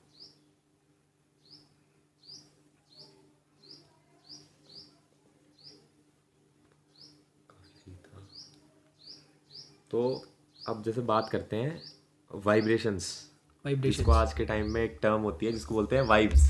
वाइब्स। वाइब्स नहीं आ रही है, ऐसी वाइब्स थी, वैसी वाइब्स थी। तो जैसे आपने बोला कि मंदिरों के बारे में आपने जब बताया, मूर्तियों के बारे में आपने बताया, यंत्र, उनकी जो वाइब्रेशंस बोल सकते हैं उनको, तो वो तो हम जानते हैं कि ये जो चीज़ है, ये जो वाइब्रेशंस है, ये हमें भगवान से एक सर्टेन एनर्जी से कनेक्ट करेगी। ठीक है, बोल सकते हैं ऐसा फिलहाल के लिए, ठीक छोटा है, सा। हाँ। तो फिर बात आ जाती है इसका ऑपोजिट, जो होता है भूत प्रेत, ऐसी शक्तियाँ। अब इन शक्तियों को हम नेगेटिव बोलते हैं, अब वो होती नहीं है, या उनका जो हमको प्रेजेंटेशन आ रहा है वो नेगेटिव आ रहा है। ठीक है। तो इनमें हम क्या डिफरेंस रखते हैं? वाइब्रेशंस तो दोनों है, और जैसा कि आपने शुरू में कहा था कि एनर्जीज जो है वो हमेशा पॉजिटिव ही होती हैं। दे कैन बी, उनको आप, वो सिंपल एनर्जी है, सिंपल एनर्जीज। आप उसको किस प्रकार से यूज़ करना चाहते हो वो आपके ऊपर टोटली डिपेंड करता है। तो मतलब मेन जो चीज़ है यहाँ पर ये है कि भूत क्या हो, मतलब भूत के बारे में बात करनी है। भूत के बारे में भी बात हो सकती है, हाँ, लेकिन जो ये दो एनर्जीज हैं, हाँ, इनमें भूत और क्या भगवान। डिफरेंस है? इनमें हम यूज नहीं कर रहे हैं ना, हाँ डिपेंड करता है कि हम उसको कैसे यूज कर रहे हैं। ठीक है। लेकिन यहाँ तो एनर्जी खुद ही अपना जो उसका एक बिहेवियर है वो अलग आ रहा है। हाँ देखो, तो अगर ये इतनी बड़े जो ये अर्थ है, यहाँ पर चीज़ें हो रही हैं, तो इन चीज़ों को करने के लिए कुछ ना कुछ तो ऐसी ऐसी एंटिटीज़ होंगी जो यहाँ बारिश ला रही है, धूप ला रही है, कुछ तो ऐसी चीज़ें होंगी। तो अगर हम लोग इस समय पर अपने आप को देख रहे हैं, जानवरों को देख सकते हैं, पेड़ पौधे सब चीज़ें देख सकते हैं, लेकिन कुछ चीज़ें ऐसी हैं जिनको हम नहीं देख सकते। जब आप ध्यान में जाते हो तो फिर लोग डिफाइन करते हैं कि 3 लोग हैं।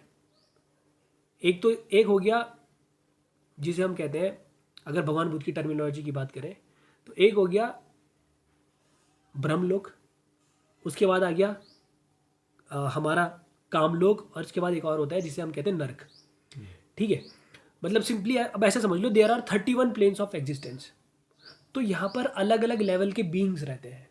ठीक है, हर बीइंग के पास कुछ पावर्स होती है। जैसे आप खुद ही देख लो अपनी सोसाइटी में, अपने घर में, मम्मी के पास अलग पावर है, पापा के पास अलग पावर है, दादा के पास अलग पावर है, पर मतलब दादी के पास अलग पावर है। तो इस यूनिवर्स को जो एनर्जीज चला रही हैं उन सब के पास अलग अलग पावर्स है। अब वो एनर्जीज अलग अलग फॉर्म में मैनिफेस्ट हो सकती हैं। देखो, जो हमसे ऊपर है उसका मतलब यह है कि वो हमसे अच्छे लेवल पर होंगी, लेकिन अभी भी अगर वो फिजिकल फॉर्म में है, उनका माइंड खत्म नहीं हुआ, मतलब एक्चुअली बॉडी खत्म हो सकती है, ये फिजिकल बॉडी खत्म हो सकती है, माइंड रहेगा। हमें क्या करना, माइंड को ही प्योर करना है। माइंड जितना ज़्यादा प्योर होता जाएगा, आप उतने हायर लेवल पे जाते जाओगे। लेकिन आप रहोगे कहाँ पे, क्रिएशन में ही बंधे रहोगे। लेकिन एक समय के बाद माइंड भी खत्म हो जाता है। जब माइंड खत्म हो जाएगा तो आप फिर पैदा नहीं होगे। ठीक है, इतनी बात आ गई समझ?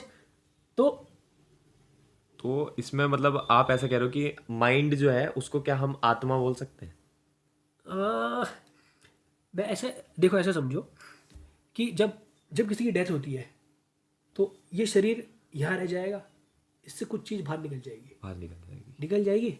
आपको माइंड दिखता है क्या? नहीं। नहीं दिखता ना। लेकिन माइंड इस बॉडी के सेल्स, हर एक सेल में था। जब वो यहाँ से बाहर निकलेगा ना, तो सेल अब चल नहीं रहे ना, नहीं चल रहे हैं, खत्म हो गया, मूव नहीं कर रहे हैं वो। तो इसका मतलब जो इसके अंदर था वो चला गया। मैंने भी बोला था ये फिजिकल बॉडी है, फिर एक होता है मनोमय कोश और एक होता है प्राणमय कोश, ये दोनों बाहर निकल गए। तो जो माइंड है ये हमेशा रहता है। लेकिन अब इस माइंड के पास क्या है, ये सोचने समझने की शक्ति नहीं है कि क्या सही है और क्या गलत है।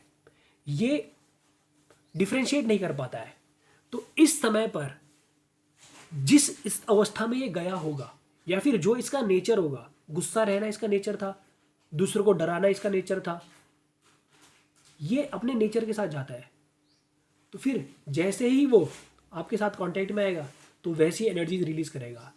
एक एनर्जी हर कोई इंसान रिलीज कर रहा है, पर क्या आपकी सोच है, पॉजिटिव या निगेटिव? सोच मैटर करती है। उसके पास जैसी मेमोरी होगी वो वैसी ही चीज़ें आपके साथ करेगा आकर। जिसकी सोच ज़्यादा प्रबल होगी वो ज़्यादा नुकसान देगा। कुछ कुछ आत्माएं, मतलब अगर आपने सुना, कुछ आत्माएं डरपोक होती है, डरती हैं, और कुछ ऐसी होती हैं जो नुकसान करती हैं। कैसे? उसकी सोच वैसी थी, वो वैसी सोच के साथ गया है, उसको अभी भी कुछ साबित करना है। समझे? तो जैसे लोग कहते हैं ना, हम लोग भी क्या है, हम लोग भी भूत है, लेकिन हमारे पास शरीर है। हम शरीर वाले भूत हैं, वो बिना शरीर वाले भूत हैं। हम एम्बॉडीड बीइंग्स हैं, कुछ डिसएम्बॉडीड बीइंग्स होते हैं। और फिर हर बीइंग की अपनी अपनी कैपेबिलिटी होती है, किस लेवल ऑफ इवोल्यूशन पे है, उस हिसाब से वो अपने आप को यहाँ पे आके धक्का भी मार सकता है। मतलब उसके पैरों की चलने की आवाज़ भी आ सकती है, छन छन छन छन करती हुई आवाज़ भी आ सकती है। तो ये उसकी जो सोच थी, वो उसी सोच की वजह से सारी की सारी चीज़ें कर पा रहा है। कोई चाहता था कि मैं बड़ी सुंदर दिखूं, तो फिर वो कुछ वैसा ही काम करना चाहेगा। मैंने ऐसे लोगों के बारे में सुना है, मतलब जब ध्यान लिंगा का कॉन्सिग्रेशन हो रहा था तो वहाँ पर एक फीमेल थी, मतलब डिसएम्बॉडीड बीइंग्स थी, वो फीमेल थी लेकिन उसकी दाढ़ी थी। ऐसा क्यों था? क्योंकि जिस जगह वो रहती थी उस जगह पर फीमेल्स को दबाया जाता था और वो मेल बनना चाहती थी। तो जब वो डिसएम्बॉडीड हुई तो उसका स्ट्रक्चर ही वैसा हो गया। जो लोग उसे देख सकते थे वो ये देख सकते थे कि है तो लड़की लेकिन ये लड़का बनना चाहती है। तो डिसएम्बॉडीड बीइंग का ये खेल है। तो उस जैसे कहते हैं ना कि एक जो आत्मा होती है वो एक शरीर छोड़ के दूसरे में जाती है, नो मैटर कि वो इंसान है, जानवर, जो भी। हाँ, तो उनके केस में ऐसा क्यों नहीं होता है कि वो एकदम न्यू लाइफ क्यों नहीं स्टार्ट कर सकते? Okay, that's a good question. कुछ अभी यहाँ यहीं रह बात आ जाते गई। हैं, कुछ हाँ आगे हाँ बढ़ हाँ, जाते हैं और कुछ कुछ देखो। मोक्ष की प्राप्ति कर जाते हैं। ओके, बहुत बढ़िया क्वेश्चन है। देखो ये मेरी लिविंग रियल एक्सपीरियंस में तो नहीं है, ऑब्वियस सी बात है, लेकिन मैंने जितना पढ़ा है उसके हिसाब से ये है कि जब एक व्यक्ति जन्म लेता है तो हमें अगर जन्म लेना है, एक इंसान बनना है, तो एक इंसान बनने के लिए हमारे पास एक ऐसी मेमोरी होनी चाहिए। जैसे हम इस शरीर के अंदर आए, हमने खाना खाया तो हम जानवर नहीं बने, हम इंसान बने। जो खाना हम खा रहे हैं अगर वो हम किसी कुत्ते को खिलाएंगे तो वो कुत्ता ही बनेगा, हम गाय को खिलाएंगे तो गाय बनेगी। लेकिन हम खाना खा रहे हैं तो हम क्या बन रहे हैं? इंसान ही बन रहे हैं। तो इस इंसान बनने के लिए कुछ मेमोरी चाहिए, ठीक है? यही जो मेमोरी है इसको ही हम कर्म बोलते हैं। कर्म का मतलब मेमोरी ही है, आप ऐसे समझ लो। हमने कोई एक्शन किया, उसकी कुछ मेमोरी स्टोर हो जाएगी। या फिर अगर आपको कोई एक्शन करना है तो एक्शन करने के लिए भाई कुछ मेमोरी तो होनी चाहिए। मुझे हाथ ऐसे ले जाना है, इसे कैसे पता चल रहा है मुझे आगे जाना है? कहीं पर कुछ ना होगा। एक कंप्यूटर है, एक रोबोट है, रोबोट को अगर आगे जाना है तो उसे कमांड दी जानी चाहिए। कमांड देने के लिए कुछ मेमोरी तो होनी चाहिए। वही मेमोरी क्या है? कर्मा।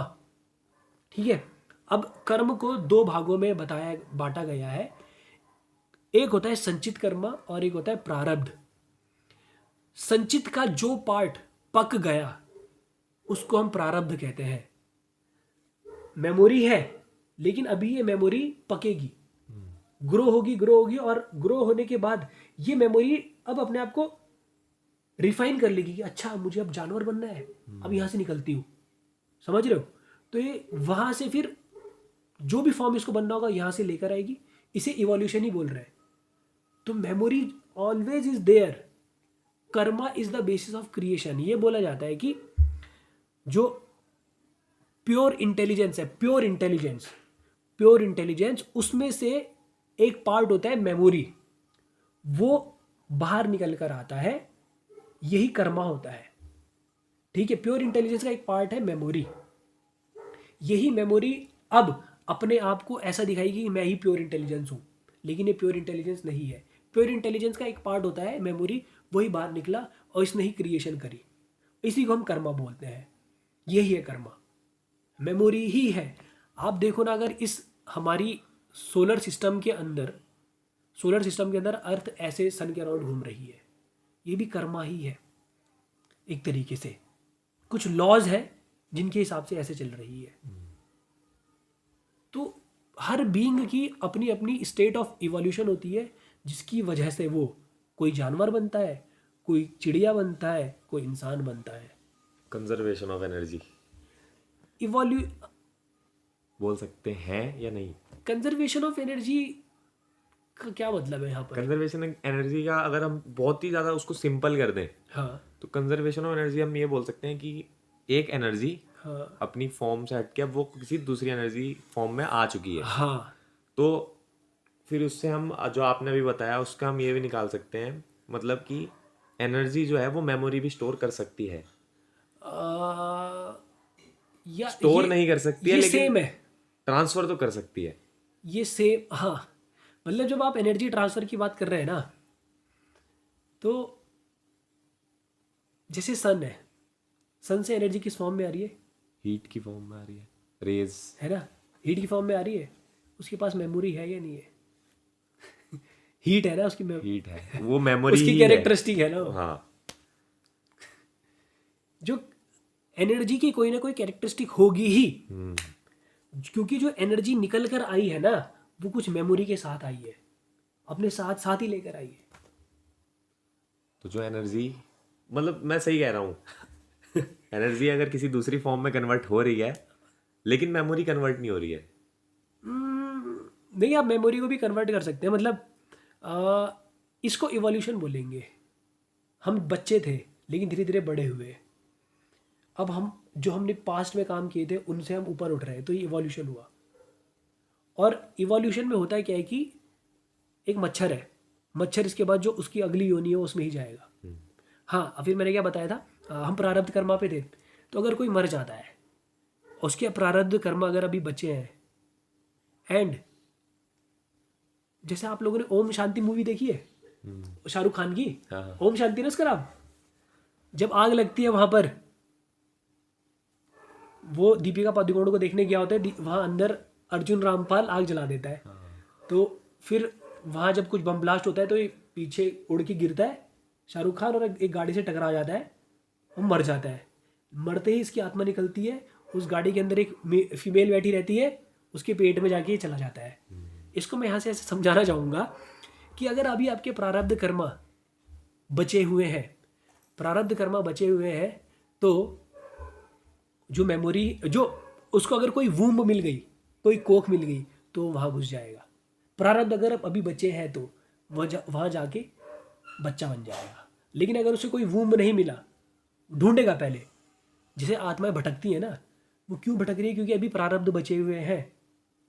कई आत्माएं कहती हैं ना कि मुझे ऐसा करना था, मुझे ये दो, मुझे वो दो, है ना, मैं रिवेंज लेना चाहता हूँ या चाहती हूँ। उनके प्रारब्ध अभी बचे हुए हैं।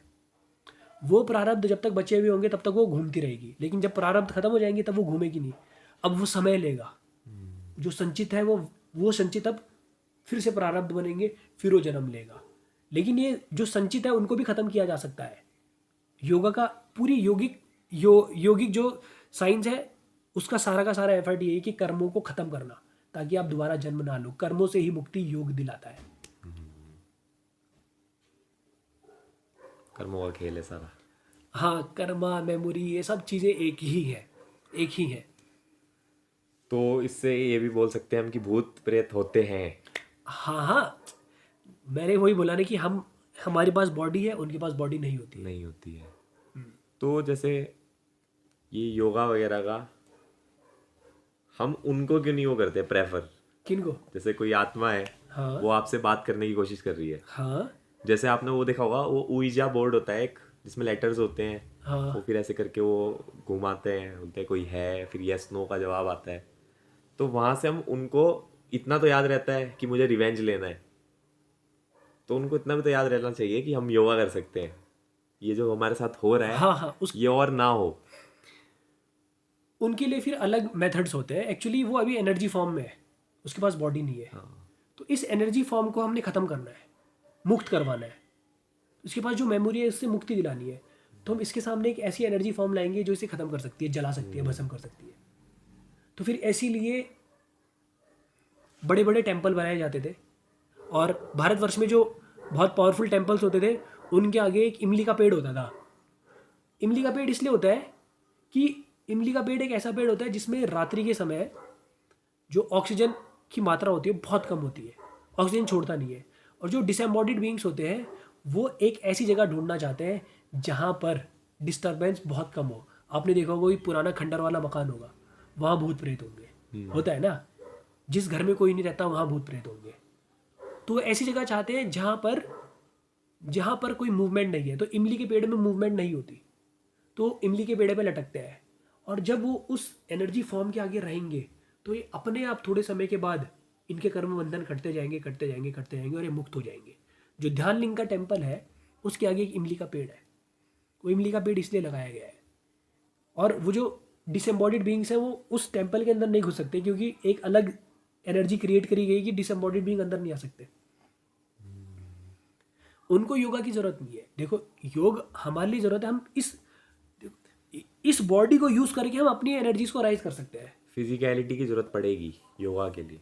हाँ, फिजिकलिटी की जरूरत पड़ेगी। और जो अभी सोचने समझने की क्षमता ही नहीं है जिसके पास, वो उसके अंदर ये है कि मुझे बदला लेना है, तो ऐसे इंसान को आप योगा नहीं करवा सकते।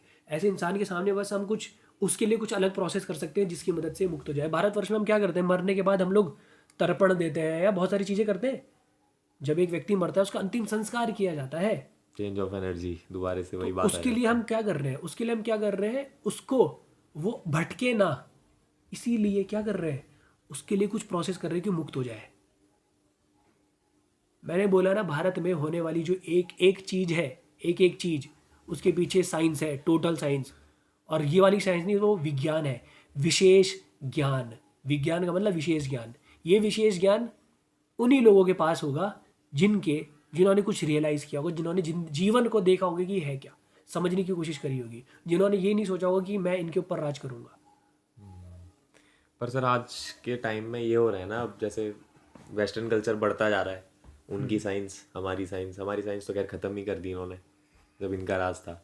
हाँ। काफ़ी सारी लाइब्रेरीज जो थी जला दी, छुपा दी, पता नहीं क्या क्या। और तो अब के टाइम में ऐसा होता है कि जैसे जैसे अब धीरे धीरे सब कुछ सच होता जा रहा है ना, हमारी हनुमान चालीसा उसमें डिस्टेंस बताया गया है, हाँ। हाँ। तो अब जो है हमारी साइंस जो सनातनी साइंस थी उससे कंपेयर किया जाता है आज की साइंस को। तो आज की साइंस वाले ये बोलते हैं कि हमारी साइंस में ऐसा है और इनकी जो इतने साल पुरानी साइंस थी उसमें अब ऐसा हो रहा है। अच्छा, वो मतलब ऐसे। उनको अब सच पता चल रहा है। अच्छा अच्छा। हम्म। हाँ, तो जितने भी बड़े बड़े अगर आप साइंटिस्ट वगैरह को भी देखोगे, जैसे निकोला टेस्ला की बात करोगे, तो उन्होंने भी इंडियन स्क्रिप्चर ही आके पढ़े थे। हाँ। और जो हाइजनबर्ग अनसर्टेनिटी प्रिंसिपल है, उसके बारे में भी उन्होंने स्वामी विवेकानंद से आके बात करी थी। तो ये सारी चीज़ें ऑलरेडी हैं। मार्क ट्वेन ने भी यही कहा था शायद, कि इस दुनिया में जो भी चीज़ें हो सकती हैं वो भारतवर्ष में हो चुकी हैं। जो भी तुम करना चाहते हो, गॉड से लेकर इंसानों से लेकर जो भी करना चाहते हो, सब इंडिया में हो चुका है। तो एक्चुअली होता क्या है कि लाइफ ऐसे ही होती है एक प्लेनेट पे। वो पहले पनपेगी, पहले पैदा होगी, फिर राइज होगी, फिर फॉल हो जाएगी। ये लाइफ है, चेंज होता ही रहेगा। लेकिन कुछ लोग बिल्कुल अडिग रहते हैं ना, उन लोगों की वजह से आज भी हमारा कल्चर जिंदा है। इसको ख़त्म नहीं किया जा सकता, कभी भी ख़त्म नहीं किया जा सकता। और अभी तो हमें केवल इंडिया में दिख रहा है, अभी विदेशों में किस लेवल से फिर से राइज कर रहा है, कैसे। इंडिया में तो सर फिर भी नहीं हो पा रहा, लेकिन रशिया, जर्मनी, यूक्रेन, मतलब वहाँ पे लोग इतने प्रभावित तो क्या बोल सकते हैं, बस वो उन्होंने अपना जो था ना उनका वो सब छोड़ दिया है। क्योंकि वो उससे उनको पता चल गया ना कि वहाँ पर सॉल्यूशन है ही नहीं। बिल्कुल भी नहीं है। और अभी हमारे वहाँ जो अभी हमारा जो यूथ है, उनमें भारी चीज़ों को भोगने की इच्छा है अभी। लेकिन जब वो भोग लेंगे उसके बाद उन्हें पता चलेगा कुछ नहीं रखा इसमें। मटेरियल अरे वर्ल्ड। भाई, जब जब लोग परेशान हो जाते हैं तब जाते हैं वो स्पिरिचुअलिटी की तरफ। महाराज जी ये हो गया, घर में परेशानी हो रही है, महाराज जी अब फिर महाराज जी सॉल्यूशन देंगे। तो भोगो, जब तक उसको सत्य से उसका आमना सामना नहीं होगा तब तक वो भोगता रहेगा। तो ये चलता रहेगा, कोई कैसा भी है, हमें कुछ नहीं करना। हमें बस अपने आप को इस तरीके से लेकर चलना है कि जब हम लोगों के सामने आए तो उनको भी सच्चाई के दर्शन हो। बस यही है, टोटल खेल ही यही है। महाराज जी तक जाने की तो वैसे जरूरत पड़नी नहीं चाहिए। मेरा तो एक ही सर वो रहता है आंसर, जैसे मैं मतलब जब से आपके साथ रहना शुरू किया है तब से रियलाइजेशन ज़्यादा बढ़ा है मेरा, अच्छा। क्या करना चाहिए क्या नहीं करना चाहिए। तो फिर अभी मैंने कुछ दिन पहले आपसे बात करी थी भगवत गीता पढ़ने के बारे में। तो मैं तो खैर अभी चल रहा है, स्टार्टिंग में ही हूँ मैं, तो मतलब उसको स्टार्टिंग जब हम करते हैं ना पढ़ने की तो समझ आ जाता है कि मेरे जितने भी सवाल थे ना, या मुझे क्या करना चाहिए था क्या नहीं, या मैं क्या करूँ, वो सब उसमें जवाब है। तो मेरा अब एक ही चीज़ रहती है, सबको सोल्यूशन यही रहता है, भाई तुम भगवत गीता पढ़ो, तुमको तुम्हारे जवाब ना मिले तुम तब मुझे कहना।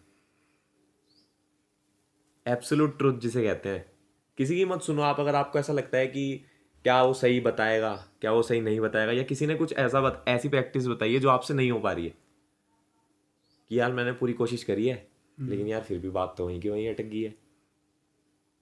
अब लोग जैसे कुछ लोग होते हैं भक्ति के मार्ग पे चले जाते हैं लेकिन उनसे हो नहीं पाता है, हाँ। वो कुछ ना कुछ ऐसा कुछ गलत कर देते हैं, फिर अनजाने में ही सही लेकिन वो गलत हो जाता है। अब वो इफेक्ट नहीं कर रहा है इतना। तो ये भगवत गीता में कोई मंत्र नहीं है, कोई पूजा पाठ नहीं है, उसमें सिर्फ ये लिखा है कि तुम सरेंडर कर दो, अपनी इंद्रियां मेरे हाथ में कर दो, मैं संभाल लूंगा। मतलब ही वही है, उसका जो रथ है अर्जुन का, वो बॉडी, अर्जुन जो है वो आत्मा, जो घोड़े हैं वो इंद्रियां हैं हमारी, और सारथी हमारे कृष्ण है।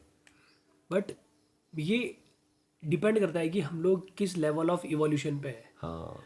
कोई अगर भगवान बुद्ध के पास एक व्यक्ति आया जो 80-85 साल का था, वो मुंबई से आया था पैदल चलता हुआ, और जब वो भगवान बुद्ध के पास आया, भगवान बुद्ध ने उसे 4 चीज़ें बोली थी। उनमें से एक ये कि देखने में केवल देखना होना चाहिए। अब मैं अगर ये बात किसी इंसान को बोलूँ तो उसको समझ नहीं आएगी कि देखने में केवल देखना होना चाहिए। इस बात में वो क्या कहना चाह रहे हैं कि अगर आप किसी चीज़ को देख रहे हो तो इसे छोटा बड़ा, काला गोरा, अच्छा बुरा, ये चीज़ें इसमें नहीं देखनी है। उस व्यक्ति को केवल चार चार बातें बोली थी, देखने में देखना होना चाहिए, उसकी समझ थी। भगवान बुद्ध ने केवल उसे इसलिए इतना ही बताया, और वो बैठा आधे घंटे, उसके बाद ही लेफ्ट, ही रियलाइज्ड। तो आप किस लेवल ऑफ इवोल्यूशन पे हो? ये नहीं कि आपने 10 साल के बच्चों को किताब पकड़ा दी, ले पढ़ इसे। No, let him live. जब आप फ्रस्ट्रेट हो गए, आपको कहीं आंसर नहीं मिल रहे, देन मूव। पहले तो आप ढूंढो ना, पहली रटना स्टार्ट मत करो कि वहाँ ये हाँ, लिखा। पहले जानो चीज़ों को, जो अपने आसपास चीज़ें हो रही हैं और वो क्यों हो रही हैं, सही गलत का पहले जानो, फिर सॉल्यूशन ढूंढना चाहिए। अब पहले से ही सोच के कोई सिचुएशन कि ऐसा हो सकता है, तो फिर वो उसमें ही रह जाओगे तुम। प्रेजेंट में जीना चाहिए। हाँ, बट ये विद्या जो है वो हमारे पास, ज्ञान हमारे पास होना चाहिए, क्योंकि उसकी वजह से हम लोग सिचुएशंस को अच्छे से हैंडल कर सकते हैं। तो अवश्य ये चीज़ें पढ़ाई जानी चाहिए जो भारतवर्ष में गुरुकुल में चीज़ें पढ़ाई जाती थी।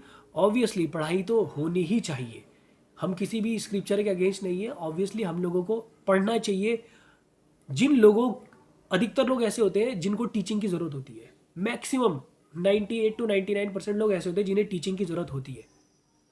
कुछ लोग ऐसे होते हैं जिन्हें टीचिंग की ज़रूरत नहीं है, तो उन कुछ साइड छोड़ दो, लेकिन पूरी दुनिया के लिए तो हमें पढ़ाना ही पड़ेगा ना। तो ये सारी चीज़ें भी पढ़ाई जानी बहुत ज़रूरी है, और ये काम फिर से अग्रसर, मतलब इसका इस रास्ते पे हम लोग बढ़ रहे हैं। इसलिए ये चैनल भी इसलिए खोला गया है। टीचिंग के लिए। हाँ, नहीं है। और सर एक जो लास्ट हमारा क्वेश्चन रहेगा, वो भी एनर्जी से रिलेटेड ही रहेगा। एनर्जीज वाइब्स, क्योंकि सर यही है जो बेस, जिसको हम अगर बोल सकते हैं, तो वो एनर्जीज ही हुई। हाँ, without energy there can not be movement. हाँ, तो एनर्जीज जो है वो सबसे पहले, अगर हम किसी चीज़ में गिनती करते हैं तो एनर्जी सबसे पहले आएंगी। हाँ, एक क्रिएशन विदाउट एनर्जी नहीं हो सकती। वो कहते हैं शिव जो है शक्ति के बिना शव है। तो एनर्जी से फिर अब हमारी साइंस, जो आज की साइंस है हमारी, वो ये भी कहती है कि टाइम ट्रैवलिंग पॉसिबल है। Okay okay okay. लेकिन जो हमारी साइंस थी वो बहुत पहले बता चुकी थी हम्म, कि टाइम ट्रैवलिंग पॉसिबल है, लेकिन पॉसिबल उसके है। बारे में ज़्यादा चर्चा नहीं हुई कभी टाइम ट्रेवल, किसी स्क्रिप्चर में या ऐसे। ओके। पहली बात तो स्क्रिप्चर मैंने पढ़े नहीं है ना, मतलब किसी बहुत ही रेयर लोग होंगे जिन्होंने स्क्रिप्चर्स पढ़े हो। और टाइम ट्रेवल की कहीं पर बात हुई नहीं है, मुझे ऐसा लगता है। टाइम ट्रैवलिंग सर, या ऐसा कह सकते हैं कि टाइम हमारे आर पार जाए, ऐसा हो सकता है। क्योंकि मैंने आपसे एक बार पहले भी बात करी थी इस चीज़ को लेके, मंदिर या ऐसी कोई पॉजिटिव प्लेसेस जहाँ पे भगवान का नाम लिया जाए, भजन कीर्तन मंत्र योगा, वहाँ पे सर ऐसी एनर्जीज रहती है, वहाँ पे हमें मतलब जैसे कहते हैं अलाइव अलाइव सा फील होता है। एक ऐसी लाइफ जो हम वहाँ नहीं जी पाए, लेकिन जैसे ही हम यहाँ आए हमको फील हो रहा है कि हम जिंदा है। हाँ, तो ये तो हो गया हम इसको पॉजिटिव बोल देते हैं अभी कि पॉजिटिव हमें फील हो रहा है कुछ। लेकिन फिर आप जैसे आपने इमली का पेड़ बताया, रात के टाइम हम वहाँ गए, अब वहाँ पे कुछ ऐसी बॉडीज़ हैं जिनका अभी कुछ अस्तित्व में हम नहीं जानते हैं कि है, लेकिन वो वहाँ पे हैं, ठीक है, हमें दिख नहीं रहे। हमें दिख नहीं रहे। तो वहाँ हम जब जाते हैं तो आपने काफ़ी स्टोरीज भी सुनी होंगी कि एक ऐसा इंसान था, वो इस पेड़ के नीचे रात को गया, अगले दिन वो एज्ड हो चुका था, उसकी उम्र बढ़ चुकी थी, हाँ, ठीक। या वो उसकी उम्र इतनी बढ़ चुकी थी कि वो मर गया, या ऐसा कुछ करके आपने कहीं स्टोरी सुनी होंगी। ठीक है। और ऐसा रियल भी होता है, मैंने एक ट्रू बेस्ड स्टोरी भी सुनी है कैसी। तो वहां पे हम ऐसा कह सकते हैं कि जो एनर्जीज हैं ये हमारे वक्त को बदल रही है। हमारा स्पेस जो है उसको बदल रही हैं, क्या ऐसा बोल सकते हैं? ठीक है, अब देखते हैं कि कोई एक जगह गया, उसकी वो ख़त्म हो गया, मतलब बुढ़ा हो गया, मान बुढ़ा लेते हो हैं गया। बुढ़ा हो गया। तो हमारे जो शरीर है इसे क्या चला रहा है?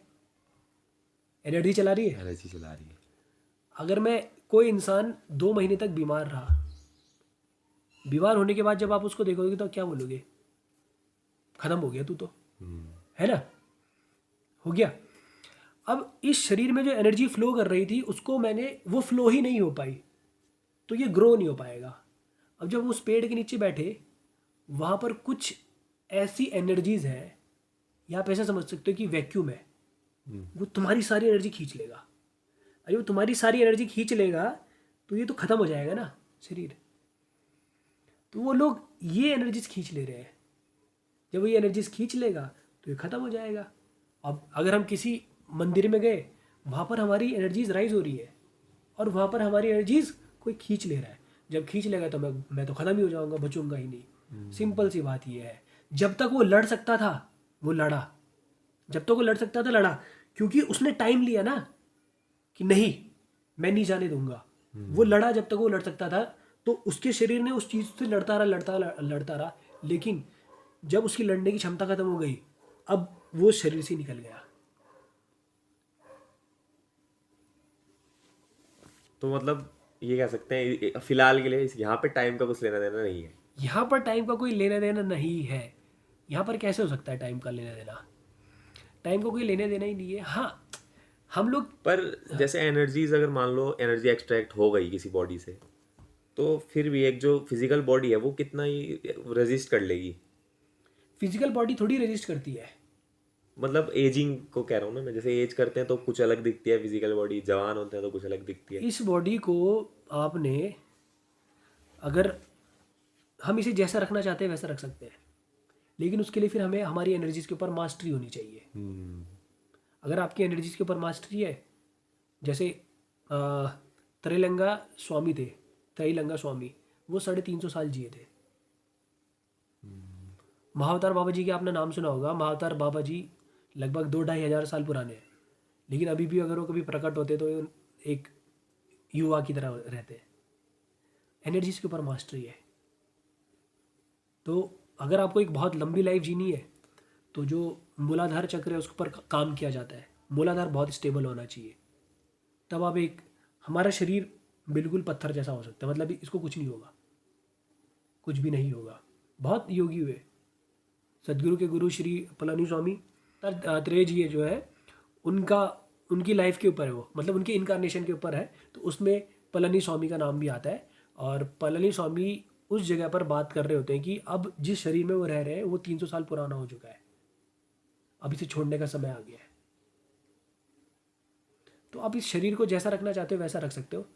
मास्टरी होनी चाहिए एनर्जी के ऊपर, टोटली मास्टर। कुछ लोग ऐसे होते हैं ना जो भूत भगाते हैं। भूत भगाते हैं। हाँ, वो कैसे भगाते हैं? क्योंकि उनकी एनर्जी के सामने वो नहीं टिक सकता। जैसे पाप मणि के आगे शक्तिमान नहीं टिक पाता था ना।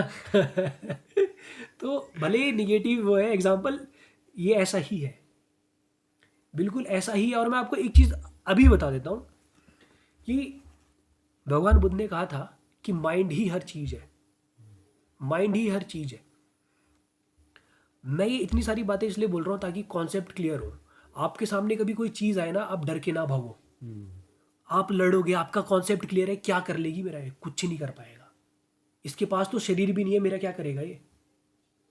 आपको वहाँ पे घबराना नहीं है। जो घबरा के भागता है ना, उस पर चीज़ें चिपटती है। फिर हमारी खुद की जो सेल्फ एनर्जीज होती हैं वो डाउन हो जाती हैं। वो हाँ, इसीलिए आपके कॉन्सेप्ट क्लियर होना बहुत जरूरी है। वो कहते हैं ना कि गुरु गोविंद जी का एक ही सिख पता नहीं कितने लोगों से लड़ता 1.25 था, लाख। है ना? कैसे कैसे कर रहा है वो? Mind set.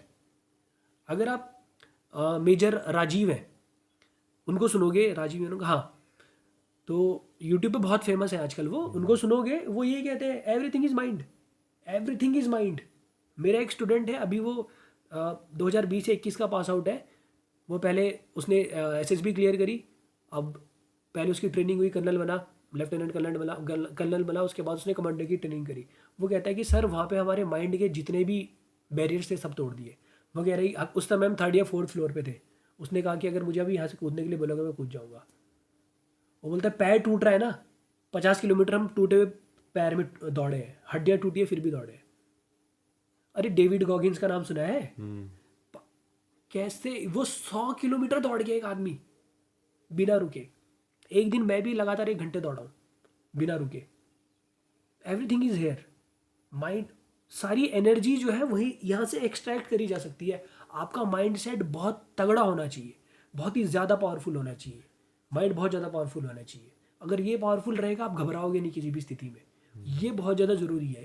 कितने ही लोग मौत के मुंह से बाहर निकल के आ जाते हैं। मेरा एक स्टूडेंट है, वो कह रहा था सर मैं, एक नदी है वहाँ पर ना, वो कहता है मैं हर बार नहाता था, तो उस दिन उनकी कुछ शर्त लगी। वो कह रहा था वहाँ भंवर था, बहुत तगड़ा भंवर बना था। मैं जब कूदा ना मैं भंवर में फंस गया। और वो बोला कि मैं, वो भंवर मुझे ज़मीन तक ले गया, वो होश में था।